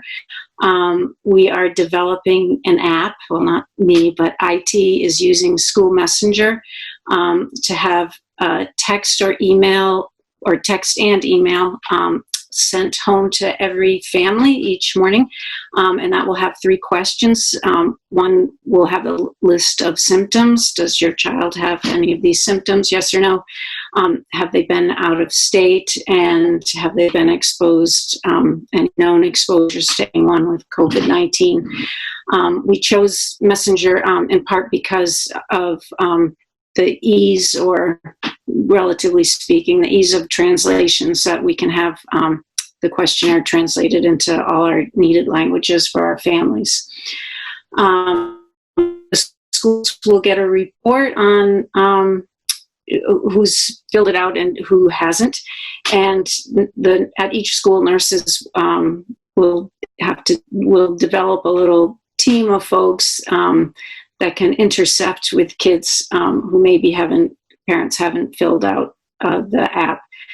I think it will be a little clunky to start the year, sort of figuring out this morning system, but I'm pretty confident once everybody gets it figured out and the parents are educated on what needs to be done, that we can get that going pretty smoothly. There were some concerns about if parents will fill it out completely or accurately, and I would just reiterate what the superintendent said about layers. This is one layer of the mitigation. It's not perfect, but it will be part of the whole safety plan. Dr. Patterson, would you add anything, or shall I just go on? Okay. So the second thing we were going to talk about is staffing. We will have a nurse at every school. We have added a nurse position, so we have someone on Peaks Island. We've increased a half-time nurse to full-time. We have brought back what was a 1-year only health assistant position that has been renewed for this year at Talbot. And I am working diligently to bring on a couple of regular nurse subs so that someone is already here and available every day if we need a sub, or just for any additional help we would need. I feel pretty comfortable with the staffing. I think we're in good shape, and I hope you feel comfortable and confident with your nurse staff. They've been working very hard this summer, attending tons of meetings with statewide nurses and the DOE and CDC. So I feel like we're in pretty good shape. And then the testing and positive cases, I think I could kind of I'll walk through what would happen with someone symptomatic at school, and then kind of walk through a positive case. If someone at school was showing symptoms or feeling ill, they would go to the nurse. The nurse would either come meet the student, or they'd come to the nurse's office. All the nurses' offices now have isolation areas, either in or next. So if they were symptomatic, they would be in the isolation area. the nurse would assess, and then would, presumably the person is sick, would call the parent to come and dismiss the child. At that time, we would talk with the parent and recommend follow-up, and if it seems like, testing would be needed, that is something they would follow up with their physician with. If they don't have a physician, or an easy way to access that, we're now exploring, Dr. Patterson and Dr. Rao and I, exploring a quick referral process for Greater Portland Health so that we can get kids either that don't have a doctor, or just that it would be easier for the nurse to help set that up, that they could go and be tested and have a quick turnaround. So we're hoping we can get that system going for when school starts.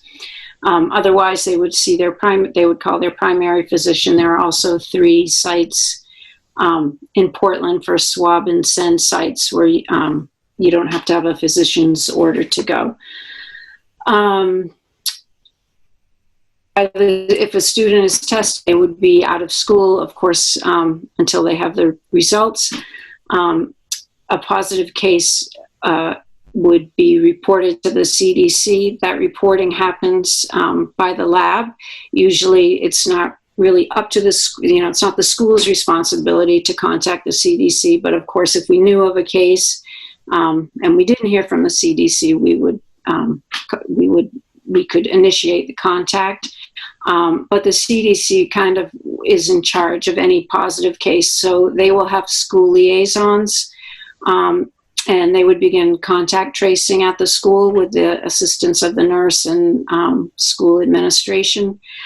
And decisions from there, as far as quarantine, and aren't, hard guidelines that, yes, this entire class would be quarantined. It really will be based on the individual situation. If a student is in a class and everyone around them is masked and they've been able to maintain distancing, it may not necessarily be that the entire class would have to be quarantined. This will be looked at case by case by the CDC. And we would take direction from them. The school will have a protocol, though, that after a positive case, a room would be closed for cleaning for 2 days, possibly more, but a minimum of 2 days for deep cleaning. And then the school would notify the school community if we had a positive case. The school would notify the school community. I think that's all I'm going to say about that. I'm going to pass it to Dr. Patterson, maybe to talk a little bit about some of the medical decision making. So as far as just one more thing about the testing, that if a student refuses, the family refuses to, a student has shown signs and symptoms suggestive of COVID, then they would not be allowed back until 10 days after they go home. And when all symptoms are resolved and they've been fever-free for 24 hours, we would treat them as a COVID positive case. So as far as the medical decision-making, I think you are well aware, and it's been mentioned multiple times, how hard so many people in the Portland Public Schools have been working, how hard the committee members have been working.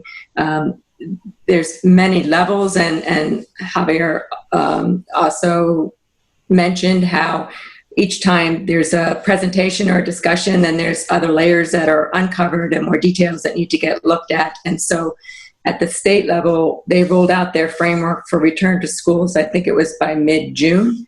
And then this committee at the state level started its work the end of June, putting in the nitty-gritty details as far as what does screening look like, how sick is sick, or what symptoms should we consider. And these things changed multiple times as more information came out with COVID over the summer. So they may change again yet in a couple more weeks. or a month before the school gets back, but it's constantly being looked at and updated. So on the state commission representation, we had school physicians, and also we had a pediatric infectious disease specialist. There were multiple, CDC was on the call. So there was multiple people and expertise brought to the table to help fill in the recommendations that then ultimately have been placed on came out from the Maine CDC and the document the DOE released, which has also been since updated, like August 14th was the latest rendition, I think, for that one. So I feel really confident, I guess is what I'm saying, about the approach the state has taken in trying to figure out what makes sense as far as guidelines, and had a lot of input from a lot of different areas of expertise to develop the guidelines. So when those guidelines came out, they really weren't a surprise, and I think there weren't too many surprises that we weren't aware of back in June as to what likely was going to be on those guidelines, based upon what we had already learned from the national CDC as well. So I think the medical decision making was fairly straightforward as far as it was. I support the recommendations that have come out from the CDC. So working very hard to implement those guidelines as they are written.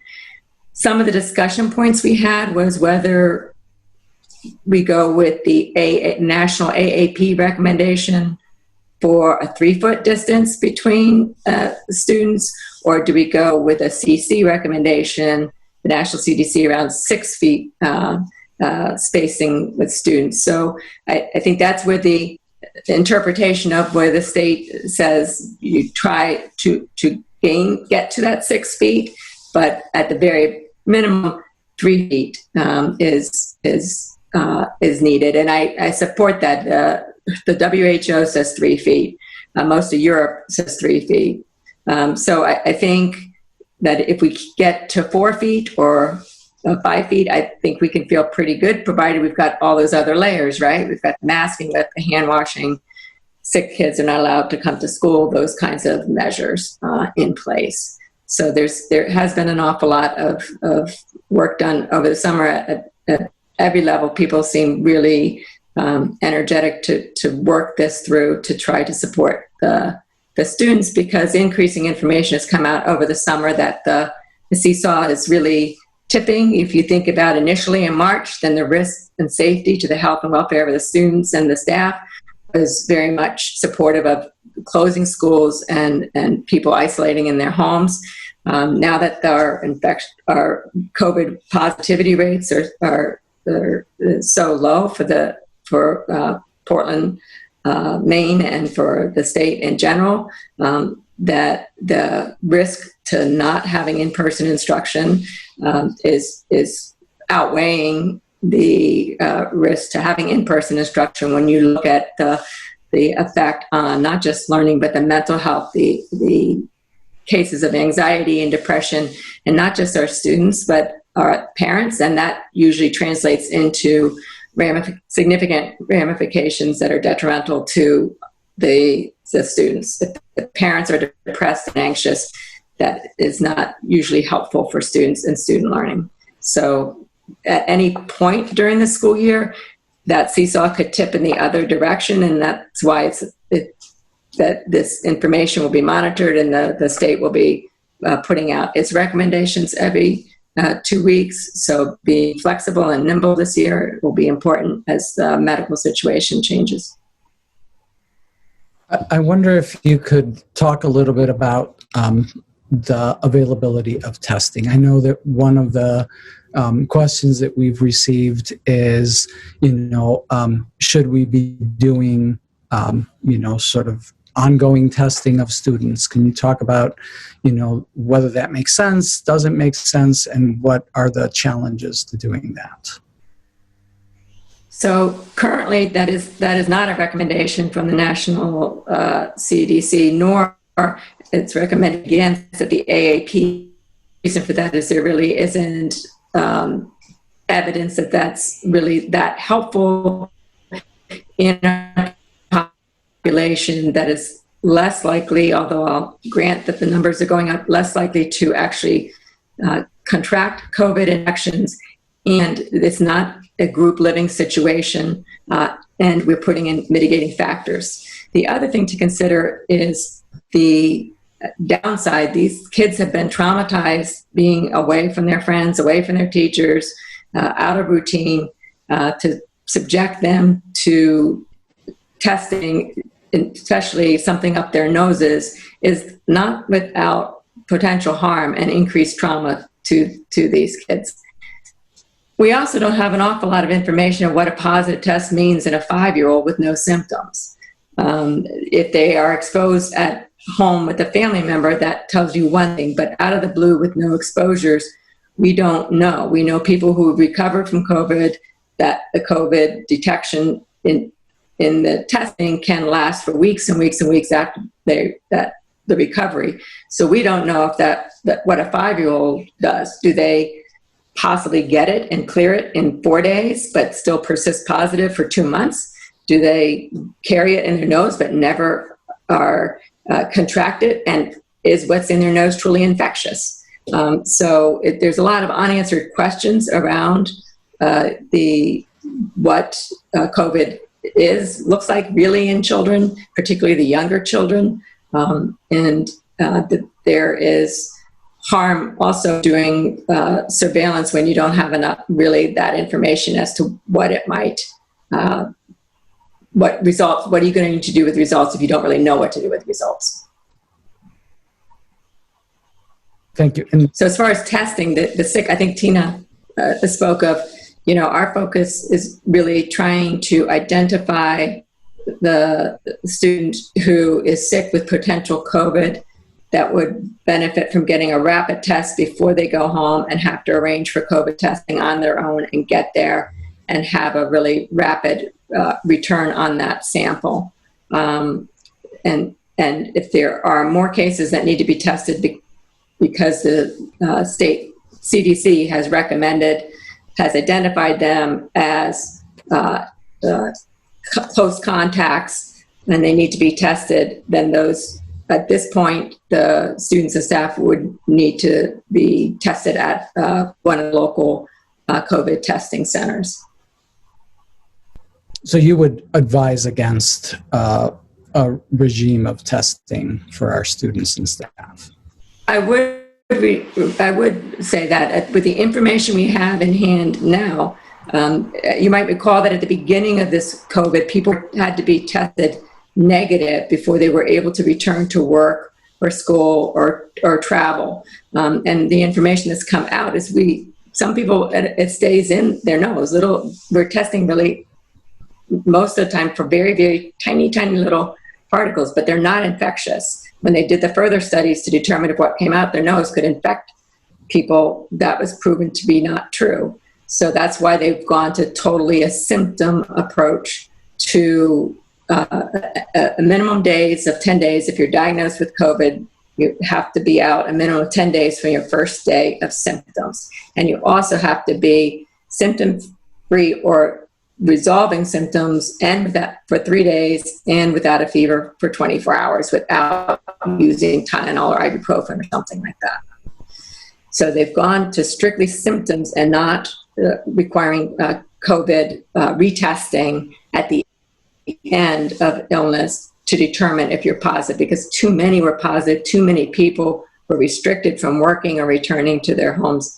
The information changes week to week. So we get more and more information. So the advice will change. 2 months from now, that might be the recommendation. Surveillance of all the students and staff, surveillance of a certain subpopulation. I can't predict that, but as information becomes available, it is looked at very carefully at the state and local levels with our own pediatric infectious diseases here in Portland. There's the specialists here. And so we obtain recommendations from them. And I think that's right. Like Dr. Patterson said, the tests are very, very useful, but not perfect. And so the fear would be wrongful exclusion of a kid that continues to test positive but is not infectious, or a reassuring negative result to someone who actually has a recent exposure but has a negative test and therefore doesn't think that they do have to stay home. And so I think universal testing as a snapshot that can actually lead to quite a bit of confusion in terms of interpretation that can do harm. And would there be the local capacity to do it if we wanted to? I will say I've done a bit of work on this even through this afternoon, talking to Northern Lights as far as the capacity to rapidly be brought in. Know that it is the responsibility of the state CDC to help and assist communities by either calling into bear local resources like our Portland Public Health nurses or whatever, but to organize how this will happen if there is an outbreak, whether it's TB or COVID. But wanting to be prepared for understanding what that might look like locally if that became an issue. I don't know that it can be done outside of using the state lab, which currently has that turnaround time of 1 to 2 days. For the other, so what we would need, what I would foresee is that the public health nurses locally or augmented by the state public health nurses and under the organization of the CDC, the Maine CDC would,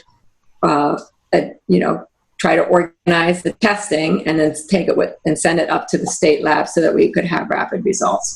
Because the different sites around town, I don't know if the committee members have had experience with it, but they've at this point still continue to run into delays, either delays in ability to schedule or delays in getting results. So when I spoke with Northern Lights, I was asking about, I saw on their website pop up, testing for businesses and the like. So I was wondering if there was that possibility to just explore what that might look like, what the potential might be to perhaps enter into a contract with them being on call and available to provide that testing, but they would send it to their lab. And currently the delay is so long that they've delayed, they're not going for it. Well, they have not fully developed this process and they are not sure when it will come on board because of the backlog in getting results currently for what they're doing, which is not involving businesses and surveillance testing. So I had also previously talked to University of Southern Maine about their program that the University Maine system around their program of surveillance, which is actually targeted students. But when I explored what that would look like and what the cost would be, we're looking at like $125 at best, probably per test. And that would involve them securing the test from the organizing around testing the students, getting the samples, sending them, being responsible for obtaining those results, being responsible for delivering those results to whoever they needed to be delivered to, and follow up. So that if you're talking like surveillance, you're talking depending upon how often you do it and whether you're doing everybody, that's an enormous amount of tracking and tracing and responsibility involved in making sure that those test results are handled appropriately and confidentially from as far as what we can do during a pandemic. So I'll continue to look, but I would still, I would not recommend it, even if I was able to find somebody who would do it for free. We don't have the evidence that supports it at this point. And I worry about the trauma and just the culture that the school is not a safe place, or it's another medical place. I had this done in the doctor's office or whatever. And I think these kids need to be welcomed back and warmly accepted with limited additional things that would make them uncomfortable. Thank you. Okay, I am going to move on. I believe it was Board Member Burke had asked for a sample of what our app looked like. It is still in development, but we have screenshots, so there are a couple to go very deeply in. I think that Tina covered those in her remarks. So the daily symptoms check, as we're running it now, as Tina mentioned, is primarily a family responsibility with reporting at the school level. I know that some questions have come up, are whether teachers are going to be the ones administering this and being trained, and that is not our intent. So teachers will not be the ones that are administering the symptom checks. We will get a report, and for those students who we don't have a report for, we will have a team assembled that will do the follow-up. Next slide, just quickly. So this is the questionnaire, which we are in the process of, actually not in the process, because I believe this is a CDC document, so it's already translated into all of the languages. We will get this to all of our families on a daily basis. Next slide. Either email or by text, families will get a reminder that they are to do the symptom check. So this will come to them daily, sometime early in the morning, and then they will actually click through to the symptom, to the questionnaire, which we have on the next slide. And, it basically asks two questions. If they've had exposure, do they have any of the symptoms that are on that list that I showed you, or have they been in contact with anyone who has tested positive for COVID in the last 24 hours? And so if the answer to both of those is no, that person, will show up in the report as, as fine to be in school. And then if there's any variation, either it's not answered or it's answered that yes, they've had the symptoms, or that yes, they've been in contact, then that will require follow-up once they get to school. Again, the idea is, as part of our, focus on sort of personal responsibility, is that people would not be sent to school if any of those, if the answers to any of those questions was yes. That will be part of our education process to ensure that people don't send children to school if they've answered yes. But if they were to answer yes, we would obviously need to triage that situation when the student arrived at school. And then, so let's move on. So that would be the response. Okay, so I think is this the next slide, or did we skip the ventilation slide? Okay. Okay, so let me just do personal protective equipment then. So I think I had shared with you at our last meeting a preliminary look at this. So what we've done is try to get a little bit deeper and make sure that everybody understands who's getting what. So in this table, you see what the different categories of PPE that we are able to provide through the state's supplying of this. And so you can see on the left-hand side what the categories are, then who it's intended to be used by, so that's the middle column, and then the quantity that we have at our disposal. And this is intended for the first 45 days of the year. So in essence, to get us through to the winter break, at which point there would be another issuance of supply by the State Department of Education. There are a handful of situations that we are dealing with, sort of in a case-by-case, one-off scenario where specific groups of staff have wanted to have specialized additional equipment beyond this. So, face shields that also have, body covering and things along those lines. So we are in the process by Nurse Tina, and where appropriate, we will also supply those, but those won't be coming through the state. But I think the main purpose of this was to show that there has been considerable amount of state level, the process that Dr. Pat described earlier about trying to figure out, what is the right to ensure that we have that appropriate layer of personal protective equipment. So this shows you what that looks like. And then last but not least, in terms of ventilation, this was a big point of discussion at our operations committee meeting last week. The board asked for us to provide a school-by-school, room-by-room analysis of the type of ventilation that is available in the room.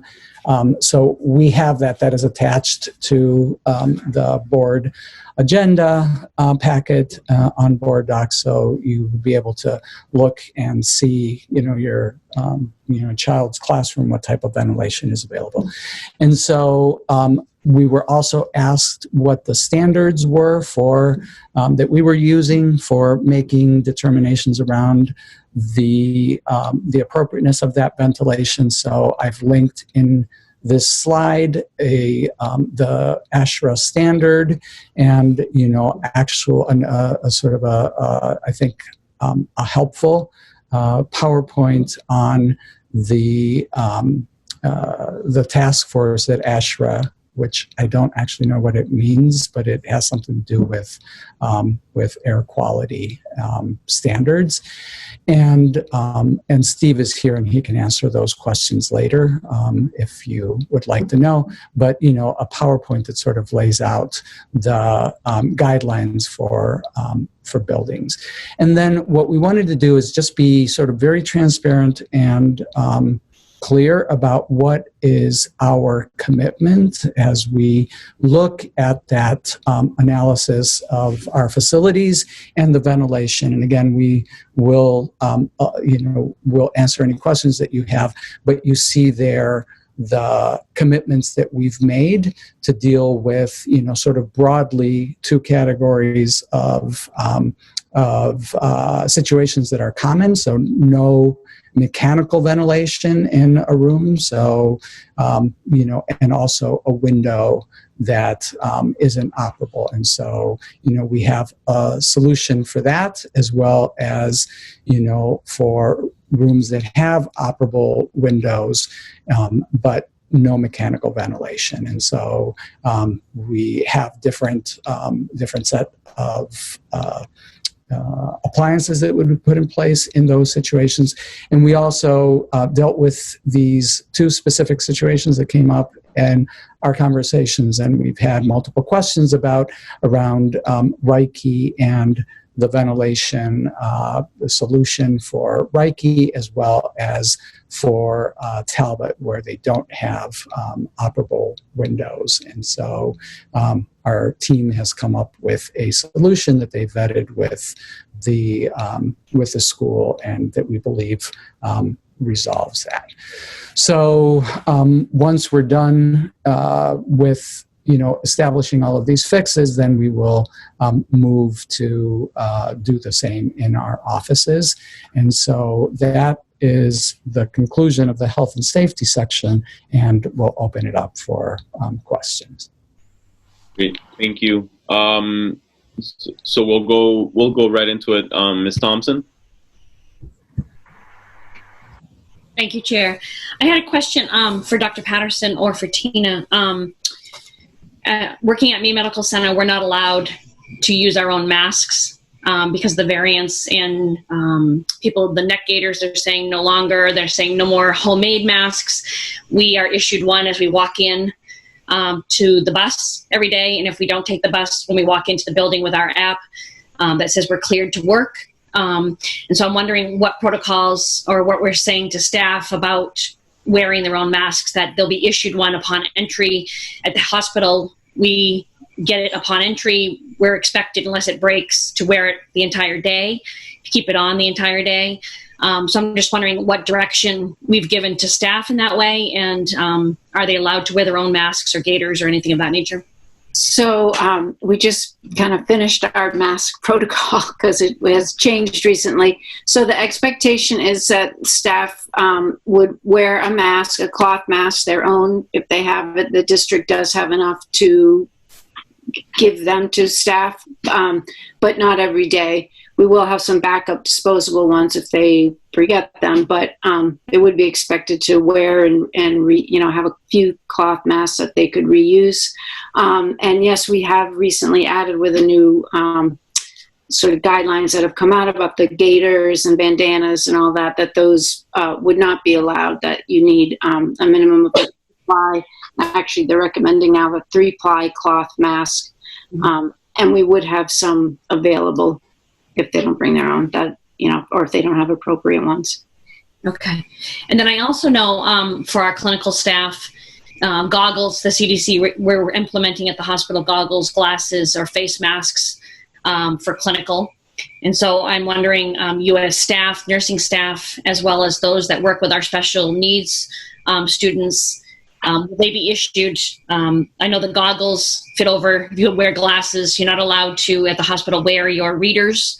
As eye protection, we have to wear goggles over your own glasses or the glasses or a face shield in addition to the mask. So I'm wondering about those that have yourself, your staff, or those employees that work with students that may spit in their, spit or so on and so forth. Yeah, so we have ordered face shields, and we have them. I think there's several thousand. I don't remember how many. So they will be prioritized for nursing staff and for special ed staff that are working in functional life skills and other high needs places where they would be with students that may be spitting or that kind of thing, or where they would need to be feeding and doing close personal care. And then the protocol would be mask and a face shield over it. So yes, we do have those. Okay, and they're expected to. And again, I know the face shields, because of the expense, etc. They're expected to keep them clean. So on. Yes, they're reusable, and they are expected to keep them. And I mean, you would need more than one for the year, but yes, you would be expected to keep them and clean them. Okay. Just to reference back to that slide, we have on hand, just from the state alone, 2,200 face shields that are supposed to be deployed to our nurses, our health assistants, our special ed teachers, and our ed techs. Okay. And that's 2 for each of them. And that's to get them through the winter break. Okay. And protocol, Tina, that you had talked about, the masking doesn't go underneath the nose, goes up for the nose. I mean, all of that. Yes, tied up, take it off by the ear. Yes.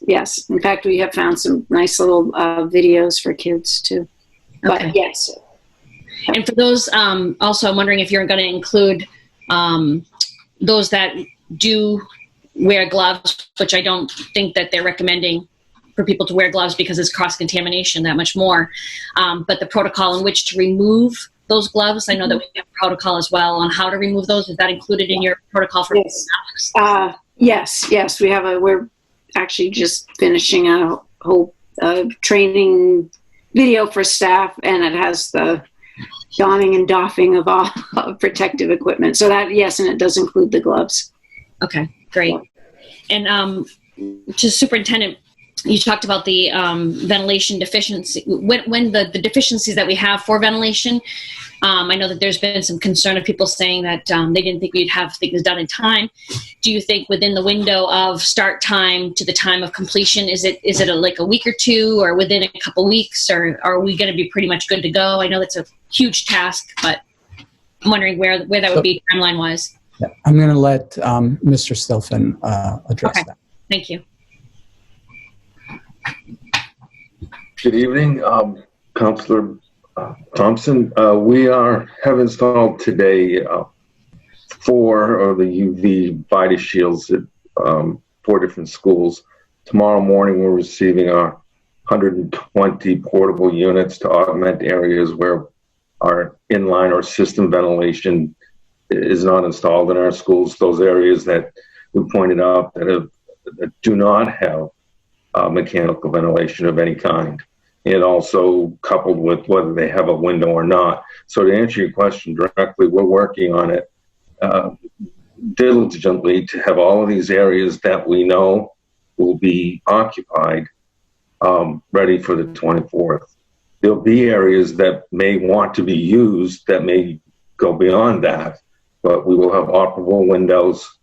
Excuse me, we'll have the HEPA filter units. We will have the ionizing units, portables for those areas as well.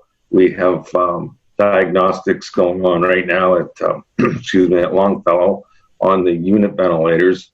And it's basically a maintenance check and upgrade to frequencies. We're checking the motors, the belts. There's been some questions about noises in the classroom, so forth and so on. So we're really ramped up everything that we did on a sort of an annual basis by maintenance and preventive maintenance. That's all being ramped up forward, and it's being ramped up very, very diligently now. With the mitigations that we're looking at for Reiki, I expect to hire someone under contract tomorrow to get those ordered and start installing them. So we have a 2.5 week window, and to get these ionizers that are going to go into the univents, specifically at Reiki, and also in the supply trunk, exhaust trunks, and supply trunks to their 4 rooftop units. So I can't guarantee you every area is going to be covered by the 24th, but the areas that we have our folks in and our kids in, we will have that mitigations already in place. So if that means that we have to temporarily hold back a space from what we originally thought we could be at, and it would be a small space or a space that generally wasn't designed to be a classroom until we get the equipment we need and we get everything completed. So we're going to be predominantly there, 85-90% there on the 20th. What about windows? Sorry, go ahead, Superintendent. Just can you talk about the windows? I know that's an issue for people. What's our ETA on getting the windows? I haven't got a report back from Luke. Maybe Doug spoke to him today, but my understanding is that they're still manufacturing them in batch, and we should start to see some of this product here very soon to do a full replacement. And we're going through those same rooms we identified to get a window that's easy to operate in a new window. But that doesn't mean that we can't open the windows in those rooms. We're repairing those so that they can be opened by a custodial or maintenance staff and closed at the end of the day. The functionality is it will open, but it would take more strength than most 2 people to open them. So I will find out tomorrow what the status is on the production of the window. I think that's what I wanted. That's what I wanted people to understand, that while we may not have received and installed the new windows, that we're committed to fixing at least one window in each of those rooms so that it can be opened. Again, probably not by me, but by somebody who is stronger and more skilled at doing that, and that we will have open windows in all of our classrooms that are occupied that actually have windows. And then what about the Talbot AC solution? The Talbot pods do have mechanical ventilation from a rooftop unit, an air handling unit through VAV boxes. So they do get pressurized ventilation, and it brings in fresh air. The idea when we connected to operable windows, that design did not include operable windows, it included the door. So in COVID, we look at it as an opportunity to install air conditioning. So just as recently a decision on that. So we need to specify and spec out a system that's going to be viable for the long term for air conditioning that can be either through one of the windows or a split AC unit for the whole pod. So there's been no engineering on it that I've done yet. It's just, but they have ventilation over here and they have the door. So I'm moving on that to get a design, excuse me, that makes sense for the long term. And the last part of my question was, I know when we built Ocean Avenue, and I don't think it's used the way that we built it originally for, was the temperature controlled room for our fragile, some fragile students that had body temperature issues, etc. Do we have any of those left in the district? And if so, do we have to put anything extra in place for those? We do have some air conditioning units, window units in the district, yes, and we'll deploy them. Steve. So it's they were specialized rooms. So like at Ocean Avenue, for instance, we had a specialized, we spent more money to have it as a temperature controlled room. And I didn't know in some of our newer schools if Ocean Avenue was still operating it that way, and if any of our newer schools had those temperature controlled rooms, not for air conditioning or the typical, these were specialized. I'm not aware of any specialized air conditioned or control rooms in our schools. Specific to what you're speaking to. Okay, because I know when we built Ocean Ave, we had one there, and we were going to put some in the other schools because there were some medically fragile students. And I think Ocean Avenue, when the student moved on, they converted into something else. So I didn't know if we had built them in any of our other schools. So, okay. Not to my knowledge. No. Doug's there, yeah. Doug? Doug Sherwood, good evening, everyone. We do have, air conditioning that was placed into the East End Community School in the one wing when we were addressing the needs for having the main office air conditioned, when we were doing the unfortunate value engineering to shrink the building and get it within budget. So we do actually have one full wing of the 3 wings at East End that's air conditioned, along with the gym and the cafeteria that was added later. We do have offices in the beach program area at Ocean Avenue with its own air conditioning. There is some air conditioning at Portland High School. And we did have select areas in the new Rose School that have air conditioning. And then we have done there what we're hoping and planning to do at Talbot to just make conditions that much better during the shoulder months when it gets very warm in Maine. The beginning of September into October, and then May into June. Thank you very much. All right. Before we go to Ms. Victor, there's several people on the attendees list that have their hand raised. So I just want to once again remind everyone that we're not taking public comment during this workshop. This is an opportunity for board members to ask questions and for us to get clarification on the recommended reopening plan. So we will, when we get to our business meeting and we have the the motion on the floor, that will include an opportunity for public comment. But again, I just wanted to remind anyone who might have not been here the last time that I reminded everyone. Sorry. Ms. Victor, you have the floor. Thank you, Chair. My question was with respect to testing in the case that we suspect a student or staff member might have COVID. And I'm wondering what it would take to, I was really pleased to hear about the referral opportunity with Greater Portland Health for students who might not have a primary care physician. But I'm wondering what it would take to do on-site testing, with the idea that that would enable us to much more quickly respond to a potential outbreak and contain it, and have a much better outcome in terms of potentially not having to close down school or take other more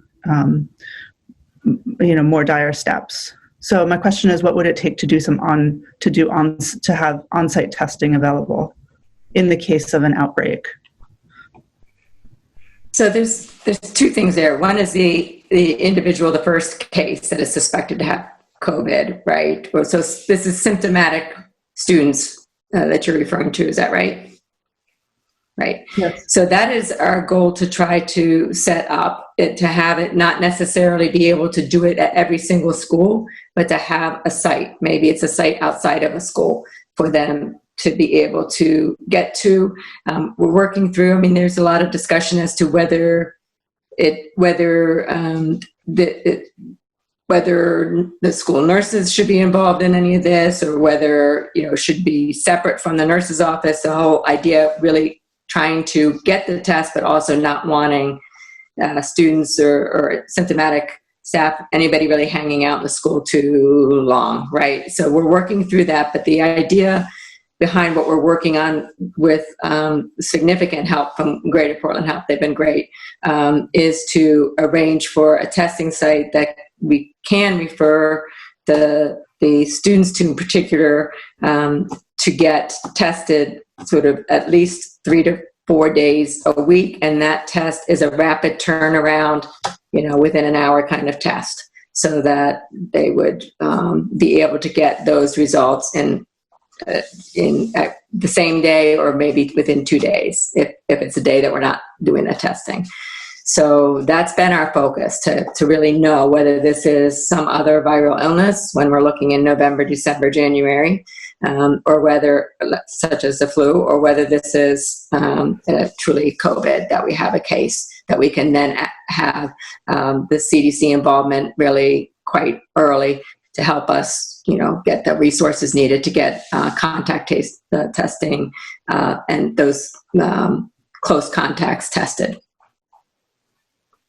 That sounds really good, but different than what I heard initially when you were walking through the presentation. I thought that the idea was that students who might have symptoms would go to their own primary care providers, or would be referred to Greater Portland Health and staff as well. And my concern is that, if students or staff are going to the swab and send sites, or to their primary care physicians, that there could be a very long turnaround in terms of when you get the results, which could allow an outbreak to occur in our school in a way that, if we were doing the rapid testing and had more direct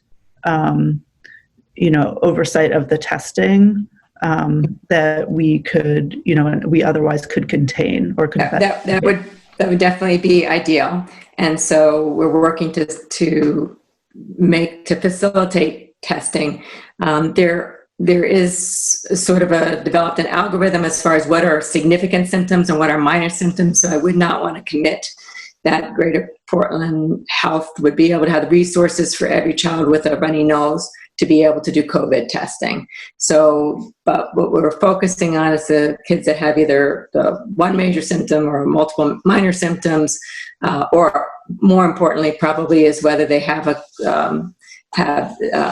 somebody home that's sick with fever and cough, a parent or adult at home, and be able to try to get them tested before they exit, before they're like totally gone. Like maybe they go from one school to an outside tent at another school or whatever to get tested on their way home. Something, that's what we're envisioning. And we've taken a lot of steps towards that. Dr. Geet, I don't know if she's still on, but has developed so would you like to speak to that a little bit more? I can speak to that a little bit. I mean, I think I hear your point. I think it's we all agree this is an excellent point. The ability to get a student who's symptomatic a test quickly and a quick answer is very important. The tests are not perfect, but they lend a lot of information and allow for expedited contact tracing, which is what we need to keep the community safe. And so I think this is right on. And, like Dr. Patterson's saying, we're working really hard to figure out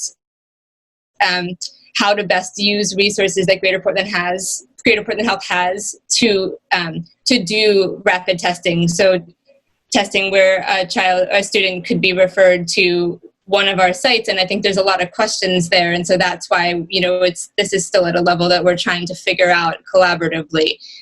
But to have a test done potentially the same day or the day after, and if we still continue to have the rapid testing kit available, have a test result within 15 minutes, which is not to say that that's, supersedes clinical judgment. If the child is very sick, then, of course, they need to be assessed in their medical home. They need close follow-up, and we will help ensure that that happens too, but gives quick information to the schools.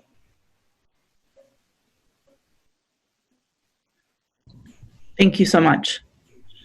It's really great to hear about that work that sounds like is progressing, and I really do hope that we're able to move to a place where we are able to offer that on-site testing, even if it's at a different school or what have you, and have those rapid tests. I think from a public health perspective could make a tremendous difference in terms of containing potential outbreaks. Great. Yeah, we agree. Thank you. Let's go to Mr. Burke. Thank you. Following up on the testing question and following an email chain that we've received from Dr. Marino, I have two questions. One is, just as I'm hearing this, working to facilitate testing, is there a timeline associated with having that in place, specifically that it would be determined before September 14th? And secondly, in Dr. Marino's email, and for those that don't know, Dr. Marino is the Portland Public Schools parent and a physician who spent the last 4 months coordinating COVID-19 testing and outbreak response in congregate settings in Greater Portland, and I've been in touch with folks we're hearing from tonight, and I know they've talked, so I'm just looking for additional information. One of his recommendations was, could there be public health nurses that would be deployed to an outbreak school in order to rapidly perform the testing after you've gone through your clinical screening to ensure that that was, the proper thing to do, not for a runny nose, but for the other symptoms. I'm concerned when I'm hearing about maybe we could get a student to another site to attend. That doesn't encourage me in a way that there are nurses that could come to the school to implement a test would encourage me. Okay. So I think during an outbreak situation, the state CDC would be involved, and we would notify the local Portland Public Health. But as far as mobilizing those resources to be able to do the testing of the close contacts would be under their sort of organization as to how to get that done. I've had multiple emails with the state CDC around this issue, and that for the population we have in our school district, that advising close contacts to go to a testing site, it would significantly delay the investigation, or at least it has potential to significantly delay or to never get done. So I think they're hearing that, but so I don't know I can't dictate to them what their response would be if Portland had a case.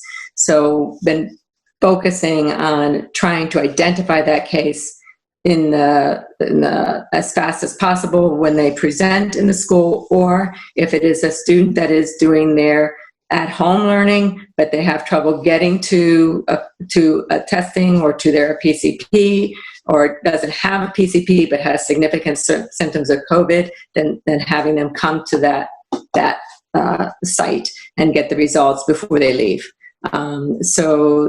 Or soon after. So I think that's, those are the, trying to figure out staffing. I mean, if you look at the numbers for the schools that go back cautiously and only when they have low numbers of rates of positivity, it doesn't come up very often. So trying to have a staff, I don't know, hire MAs or whatever at every school and staff that for waiting 4 months before they do one test. I just don't know and I don't know that it's how widely acceptable that is to be doing COVID testing in the schools, and what that might turn into. So having it, so we recognize the need to try to make it as accessible as possible, try to make it a space that if we can, they're familiar with. I know that our families often have students at multiple schools, so hopefully they would be familiar with that, but we would go to great lengths to make sure that they would know where to go for testing if it wasn't able to be done on site. there still may be some on-site testing. So is there specific credentialing that a medical professional would need to have to implement the test? I think that's something I don't understand. When you said to hire specific staff that might give a test in 1 and 4 months, because when I read that, I envision that there's a nurse who knows how to do the test, but yeah.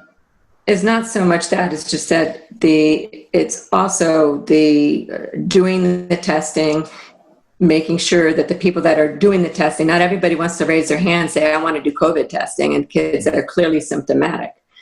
So I think that is something to be considered, and to ask or to insist that Portland staff, regardless of who they are, be doing this test. I don't think is it a reasonable thing. It is done almost at this point, MA, medical assistant level trainees or above. So RNs, MDs is doing this test. This is changing rapidly though. So if we got a saliva test, if it goes well with for the patients that are capable, having them collect their own test under supervision, but you still have to have somebody trained and really understanding of how long 15 seconds is to stick that swab up their own nose, and then to turn around and do it again for another 15 seconds. So I think that all of that, and then you add in that these are minors, and you need parental permission, and all those layers that are added to it. So there's a lot to consider. Know that the focus and the energy is clearly around getting rid of as many barriers as we can. We right now, if we send them to be tested, most sites require an appointment. They have to have the availability to fill out a form, do your insurance, some cases put down a credit card and be charged. So we're trying to, we're chipping away at the barriers and working towards a solution, I think, that will be the best available at the time it's implemented, as we work towards perhaps better ways of doing it, more convenient ways. And I appreciate everything you're doing to chip away at those barriers. Just to clarify, because I don't know exactly what you mean when you said people may not want to give a test to a student. Is that because of the COVID-19 exposure, or because they're a minor and doing the test is uncomfortable? It could be a number of things, but I think there's still a lot of concern around exposing yourself to somebody with COVID. You have, if you have to do the test to them, you're really up close and personal, and you don't know, they're going to cough, are they going to sneeze, they're going to vomit. It's like, it's those kinds of things. And do you want that happening in the school setting? And if so, where? So it's, I think there's a lot to discuss and work through at that level, but we are committed to taking this forward, because we recognize the importance and we recognize the barriers specifically that Portland is really particularly faces at a huge level. Great. Thanks for taking me all the way through that. I know that is deep in there. I have 2 other questions that I don't think will be as detailed or deep in the details, so pardon me. Just hearing that Portland Rec served 75 kids, and they were mostly outdoors 75% of the time, and they were in very tight bubbles. Superintendent, I'm wondering if now is the time to talk about how this compares to our plans for using the outdoors, and what our bubble structure is for health and safety, or if you're going to address that still to come. Defer to you on that, but I have that question. Still to come. Okay. And then on outdoor learning coming soon. Great. Thank you. I'm anxious to hear about that. So no surprise that I'm jumping the gun. So the other one, backing up for one moment, but to get back to where we are in terms of the frame of health and safety, and again, you can tell me if we're not there yet, but knowing that we saw some numbers from the staff survey, but I don't think that survey included options about people's comfort with going back. And of course, we've heard from other surveys and emails what that is for some staff. And then we heard tonight a story with the kind of laugh that it usually comes when we would acknowledge something like this. And I don't mean that to minimize it, but to honor our cultural ways in dealing with these things. We heard a story of somebody who said they think they have PTSD of going through opening a daycare center tonight. And there's an emotional toll and a mental toll for all of this. And I worry about all our teachers. I worry about you, superintendent. I worry about everybody that's working so hard on doing this and trying to do the right thing out of all these not great options in the circumstance none of us wants to be in. So my question is, how are we specifically supporting mental and emotional health? Like, we know physical exercise and being outside are two positive contributors to stress management and mental health. Are we going to be role modeling that in our return plans? Or what's our mental and emotional health plan in addition to our physical safety plan? So we do have a section on staffing where we will talk a little bit, get into some of the details around the number of people who have expressed those concerns. And we will address that then. We are not, I am not prepared to talk about staff mental health well-being. And, I don't know if anyone on our team, I know that Chris, you dealt with that in your remarks around why we were going for in-person learning, but that is not something that we, had planned to discuss today. Clearly, we can come back with a more detailed plan around that. It is not lost on, I think, any of us here on that. I see Mr. Townsend raising his hand. Does that mean he wants to? Yes, that does mean I want to. We had, now I'm trying to remember if it was this week. I guess it was last week already. On Monday and Tuesday, we had our leadership retreat. And I'll just say we used a couple of structures in that to model ways to support people to connect. So we introduced some constructivist listening structures, one called a dyad, that is an intentional structure to allow people to kind of listen and be heard in ways that, we unfortunately in, our regular kind of day don't necessarily get. And so that was, that's not like an overall program or anything like that, but is an intentional way to try and support folks and acknowledge kind of the load that they're taking. Similarly, we had as well, so that was one piece that was kind of grounded in a book that we'd had all administrators read called Listening Leader, that really is a part of our approach around kind of our equity orientation, equity-oriented leadership work. Similarly, we had 3 of our leaders design a series of kind of openings and closings, again, with the intention of connection. It was kind of around a theme called campfire stories. And so even despite the virtual context, created opportunities for leaders to connect with one another and talk about how they're carrying kind of the burden of these times. So, and that was intentionally done with modeling about different strategies and ways that, we did that at our leadership with the intention of modeling strategies that our leaders could use with staff as they return. So that was one example of ways that we're trying to foster those connections and support folks. Thank you. Thank you both. All set, Chair. Thank you. Let's go to Ms. Bondo. Yes, thank you, Chair. I have a couple questions. I think my first question goes to Nurse Tina or Dr. Patterson. I just want to follow up on the testing. When I see the protocol from the CDC, so in case we have a positive case after the CDC, I try to understand how the protocol, the contact tracing identify some potential or expand contacts around the person or the student or staff who been infected. Are we going to follow the CDC guideline or protocol, or as the way the school is going to navigate around the protocol? We're following the national protocol. Okay, that means the people close to that person and then extended classmate teachers?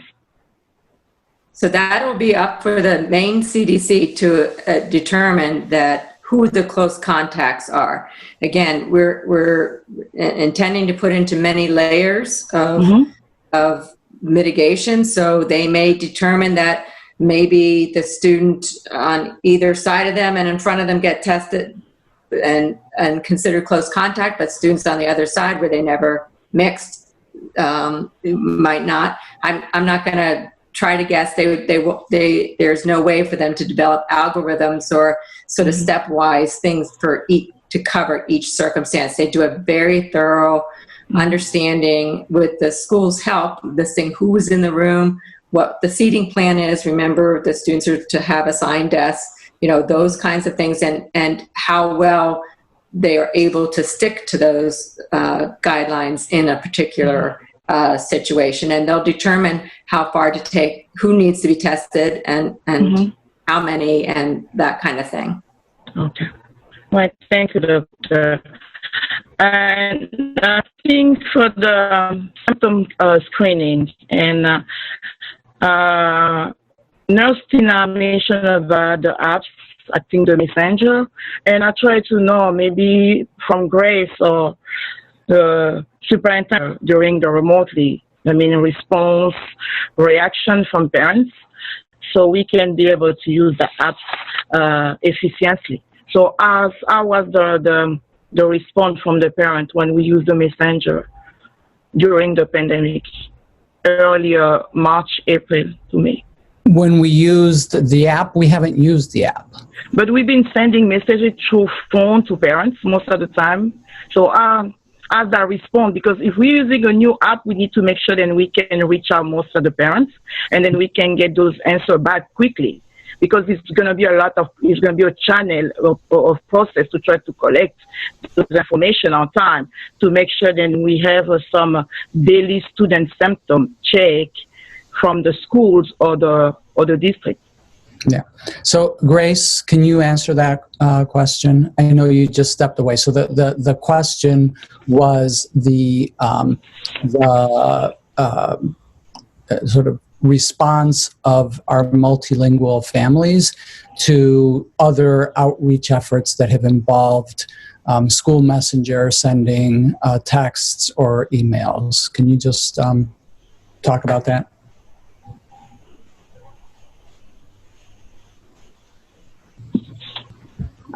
Typically the response, we typically get the same sort of like response rate in terms of, comparison with the English-speaking families. So 20%, actually in the parents survey that we usually do in the spring, we actually have higher response rates from our multilingual families than English-speaking families. So the best way to connect with them is to use our school messenger system to connect with families, and because the phone is a system that they use more than email. Okay, so we have all phone numbers updates. Yes. All right. Yes. All right. Thank you. That's okay. Yeah, I'm done, Chair. Thank you. Thank you, Ms. Bondo. Let's go to Ms. Morioni. Thank you, Chair. First, I want to say thank you so much to our healthcare providers that have joined us tonight. Thank you, Superintendent, for having them as a part of tonight. And I know that it's just an immense amount of work you are looking into. I appreciate also the comments by my fellow board members and the questions. Many of them are ones that I was wanting to ask as well. And I guess it seems as if it's kind of feeling a bit like mixed information a little bit, because on one hand it seems, yes, we do want some type of contact tracing to happen, but yet then I hear, okay, we're going to wait for the CDC to tell us that, and then I hear, okay, no, we actually are going to encourage them to go get tested, and from what I've been able to read and understand about the CDC, the national CDC guidelines around contact tracing, we already seem to have recommendations in science behind a person who is even asymptomatic and is even not tested, but may have come in contact with someone who is tested positive. They should quarantine for 14 days. And even as visitors coming to the state of Maine, we know supposed to quarantine for 14 days. So I'm just curious, it seems like we do have more than maybe fully explained tonight of protocol, if you will, what would be happening. But I wanted to ask both Nurse Tina and Dr. Patterson around, have you considered, when I think of COVID, I think of it almost like needing a fire evacuation plan in our school. Like we have evacuation plans for if there were a fire. Our teachers all know it, our principals know it, and the students then learn it, and they even practice it. I somewhat see, I know it's a moving target. I know science is evolving and learning more and more. However, it seems like since this all started, it's been consistent around the 14-day quarantine, the isolation, even if you have come in close contact, if you haven't even gotten tested, you should. So I'm wondering, do you intend to do some type of, again, quote, similar to a fire evacuation plan, but a COVID plan that would be disseminated to all schools, all staff? And again, it may be changing along the way, but if you could just help me and our community understand, how much will they know in advance of or how to understand the what ifs? There is one case, or if there's 3 cases, which 3 cases then define an outbreak. So if you, I'll stop there. So I'll try to take a stab at it. For one, contact tracing is something that people are really go through a lot of training to do and stuff. So we are not in a position. I could not do contact tracing. That has to be left in the hands of the public health people who have been trained to do contact tracing. So the school's responsibility, you get a child that is sick in school, gets tested, is positive, the CDC's immediately, they will possibly know before us, because the labs, currently the CDC has, the Maine CDC gets feeds from all the labs data for that's done in Maine directly to the state CDC site. So they may know before the school knows. And they will be mobilized to help guide us and basically collect a bunch of information. Where was the student? Where else were they? Did they go to gym? Did they do art? Was it in the classroom? Did they go here or there? And do that kind of thing. And as well, seating charts and who was in the seat and were they present that day or were they absent? All those kinds of different things would be needed to be done by a skilled contact tracer. So it's not like the state will be dragging their feet to do the tracing. So so that has to be done, but there isn't anybody else who can do that other than a trained contact tracer. So to identify who they deem is considered close contact. They have not even set, they cannot and will not set, the Maine CDC, a number as to whether it's 1 student or whether it's 3 students or is it 2 students. That will not even come out because each evaluation is so individualized. So that's where we focus on getting that test done of the initial person who's sick in the school, so that contact tracing can be expedited and not wait, for a period of time for the testing to be done. So that's the first point. So I'm not sure how much will be done for the staff. I'm not sure how much is currently done, say when we have chickenpox in the school and TB in the schools, and these investigations have gone forward from the state CDC before. But the responsibilities for the staff will likely be to make sure that they have an accurate roll call, that the students are sitting in their seats, be able to determine whether they had special activities that day that may put them in closer contact or in other places in the building. That would be the responsibility of the school staff with the school nursing staff and the teachers involved and additional staff that would have been involved in that student life at school. And I'm sorry, I may not have answered all of your concerns. So, I was just, so in terms of defining when to quarantine, like you still would rely on CDC to define when a group or an entire class or an entire school would need to go in isolation or quarantine. Right. So right now, people go into quarantine for a number of reasons. So say somebody you're living with is been diagnosed, then people that are household members living with them go into quarantine. And it doesn't matter whether you get a COVID negative test or not, you're in quarantine for the 14 days, right? So if they test one student that's 6 feet away, the immediate, next door neighbor of the student that is initially positive, and all the students around them are negative, I don't know that they would continue to test the class. But if one student is positive that sits 6 feet away, then they're going to continue broadening out that circle. And that will determine who gets tested and what they have to do as far as quarantining. Okay. Does that make sense? They just keep expanding it out. It does. And my follow-up question is, I know nursing homes right now, as they're reopening, those that have closed for various reasons, are submitting their plan for reopening to the CDC for review and approval. And I'm curious at all if, it sounds like you've been in touch with CDC, and thank you for all of that. And I highly regard Dr. Shah and all of the work with the Maine CDC. I just am curious as to, have you thought of or even done any sending of various scenarios to them of here's Portland Public Schools considerations around, and getting any type of approval in advance? Approval, like if they have one student that's positive or two students that are positive or that kind of thing, they will not be doing. Just to understand. Yeah. So they're not submitting. Yeah. That had been asked. Sorry, go ahead.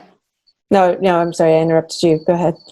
So that has come up at our state level meetings. People want to understand what's going to happen. And they just said in the school setting in particular, you think about the summer program and they were all in these really tight cohorts. Does everybody that came to camp that day need to be tested? Who needs to be tested or who needs to be considered for testing?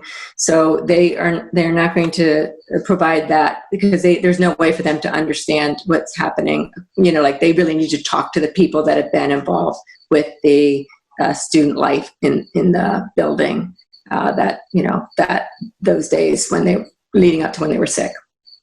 Okay. Great. Well, thank you very much again for all your hard work. And I just want to say I truly appreciate the partnership within our community. I think it's very important for us to continue to maintain contact with physicians and healthcare providers in the community that have gone through this, that are working in it frontline day to day, and sounds like they're willing to help too. So thank you. And I would like to say that Dr. Marino was wonderful, and I appreciated his input and expertise. Both Tina and I met with him. He was very generous with his time. And there's two things that I would like the board to understand, and one is those were congregate living situations. They were not, the students we're talking about for Portland High are not living together. They're not doing overnight stays at the school, so that's one big thing. And there have been other examples of schools that are open, certainly in Europe, things that have done well based on mitigation efforts similar to Portland's proposal. And the other thing is they're adults that we were dealing with, and there's more information on adults for sure than there are for the pediatric age groups. So for those two reasons, and the fact that the CDC and the AAP do not recommend the widespread surveillance testing at this time. So I want to stress at this time. Okay, great. Thank you again. Yeah. Thank you, Ms. Moriarty. Mr. Atkinson? Thank you, Chair. I have one recommendation. You all might know I do software engineering and apps and things for a living, and I think the questionnaire form one of the things that we tried to do is document in place. And it says, do you have any of the symptoms? But then I think it's assuming that I have, for reference, that list of symptoms right there. So if there's any way that we can somehow encapsulate, the basics of what those symptoms are that folks should be checking for into that form, I think that would be, that would set parents and or caregivers up for success in actually, checking what they should be checking. So that's just a suggestion. Sorry. The symptoms are going to be on I think that was kind of just the practice one that you saw a picture of. I sent Mike Gervais some. We talked the other day, and the question will have the symptoms listed. Okay, excellent. Thank Great. you. Yeah. Glad to hear your step ahead. That's encouraging. So the other question, I don't know, Superintendent, I think it was the first time that I heard this, the layering of mitigations at our last meeting, this idea of layering. And I think I've been hearing concern in particular from teachers about sort of executing all of these requirements perfectly. I'm wondering if I'm thinking about it correctly, that, because we have these multiple layers of mitigations in place, that, if a mask is slipped down below the nose or students pass in closer proximity to each other than the guidelines recommend, that because we have these layered protections, that adds up to an overall safe equation. Is that, am I thinking about that correctly? I just want to sort of make sure that and also I guess I'm wondering how we communicate that with staff to sort of reassure them that, everything doesn't have to be perfect, because I think, that everybody knows that it's not, even in, groups of adults, people pass closer than they should, or their masks are out of place. So yeah, I think there was a question in there somewhere. Yeah, and I'll try to answer it, and then, Dr. Patterson, Tina, Dr. Gita, if you want to add anything to that. I think, I got the layering concept from Dr. Pat, I believe, specifically in one of our conversations as we were thinking about this. And, I think you're absolutely right that there is no way that in a school setting, in an environment where there's, scores, dozens, hundreds of students, that everybody is going to follow every precaution every day, exactly the way that it is laid out in the protocols.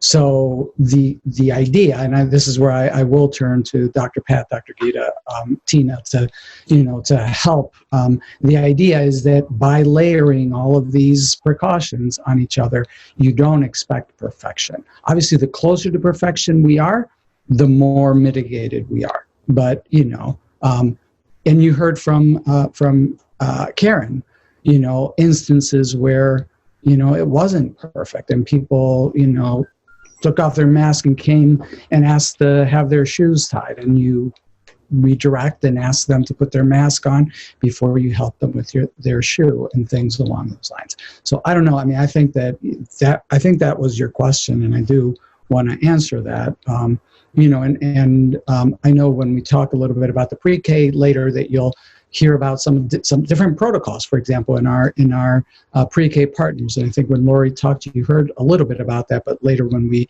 actually talk about some of the exceptions, we will hear about some of those, they have different layers and they apply them differently.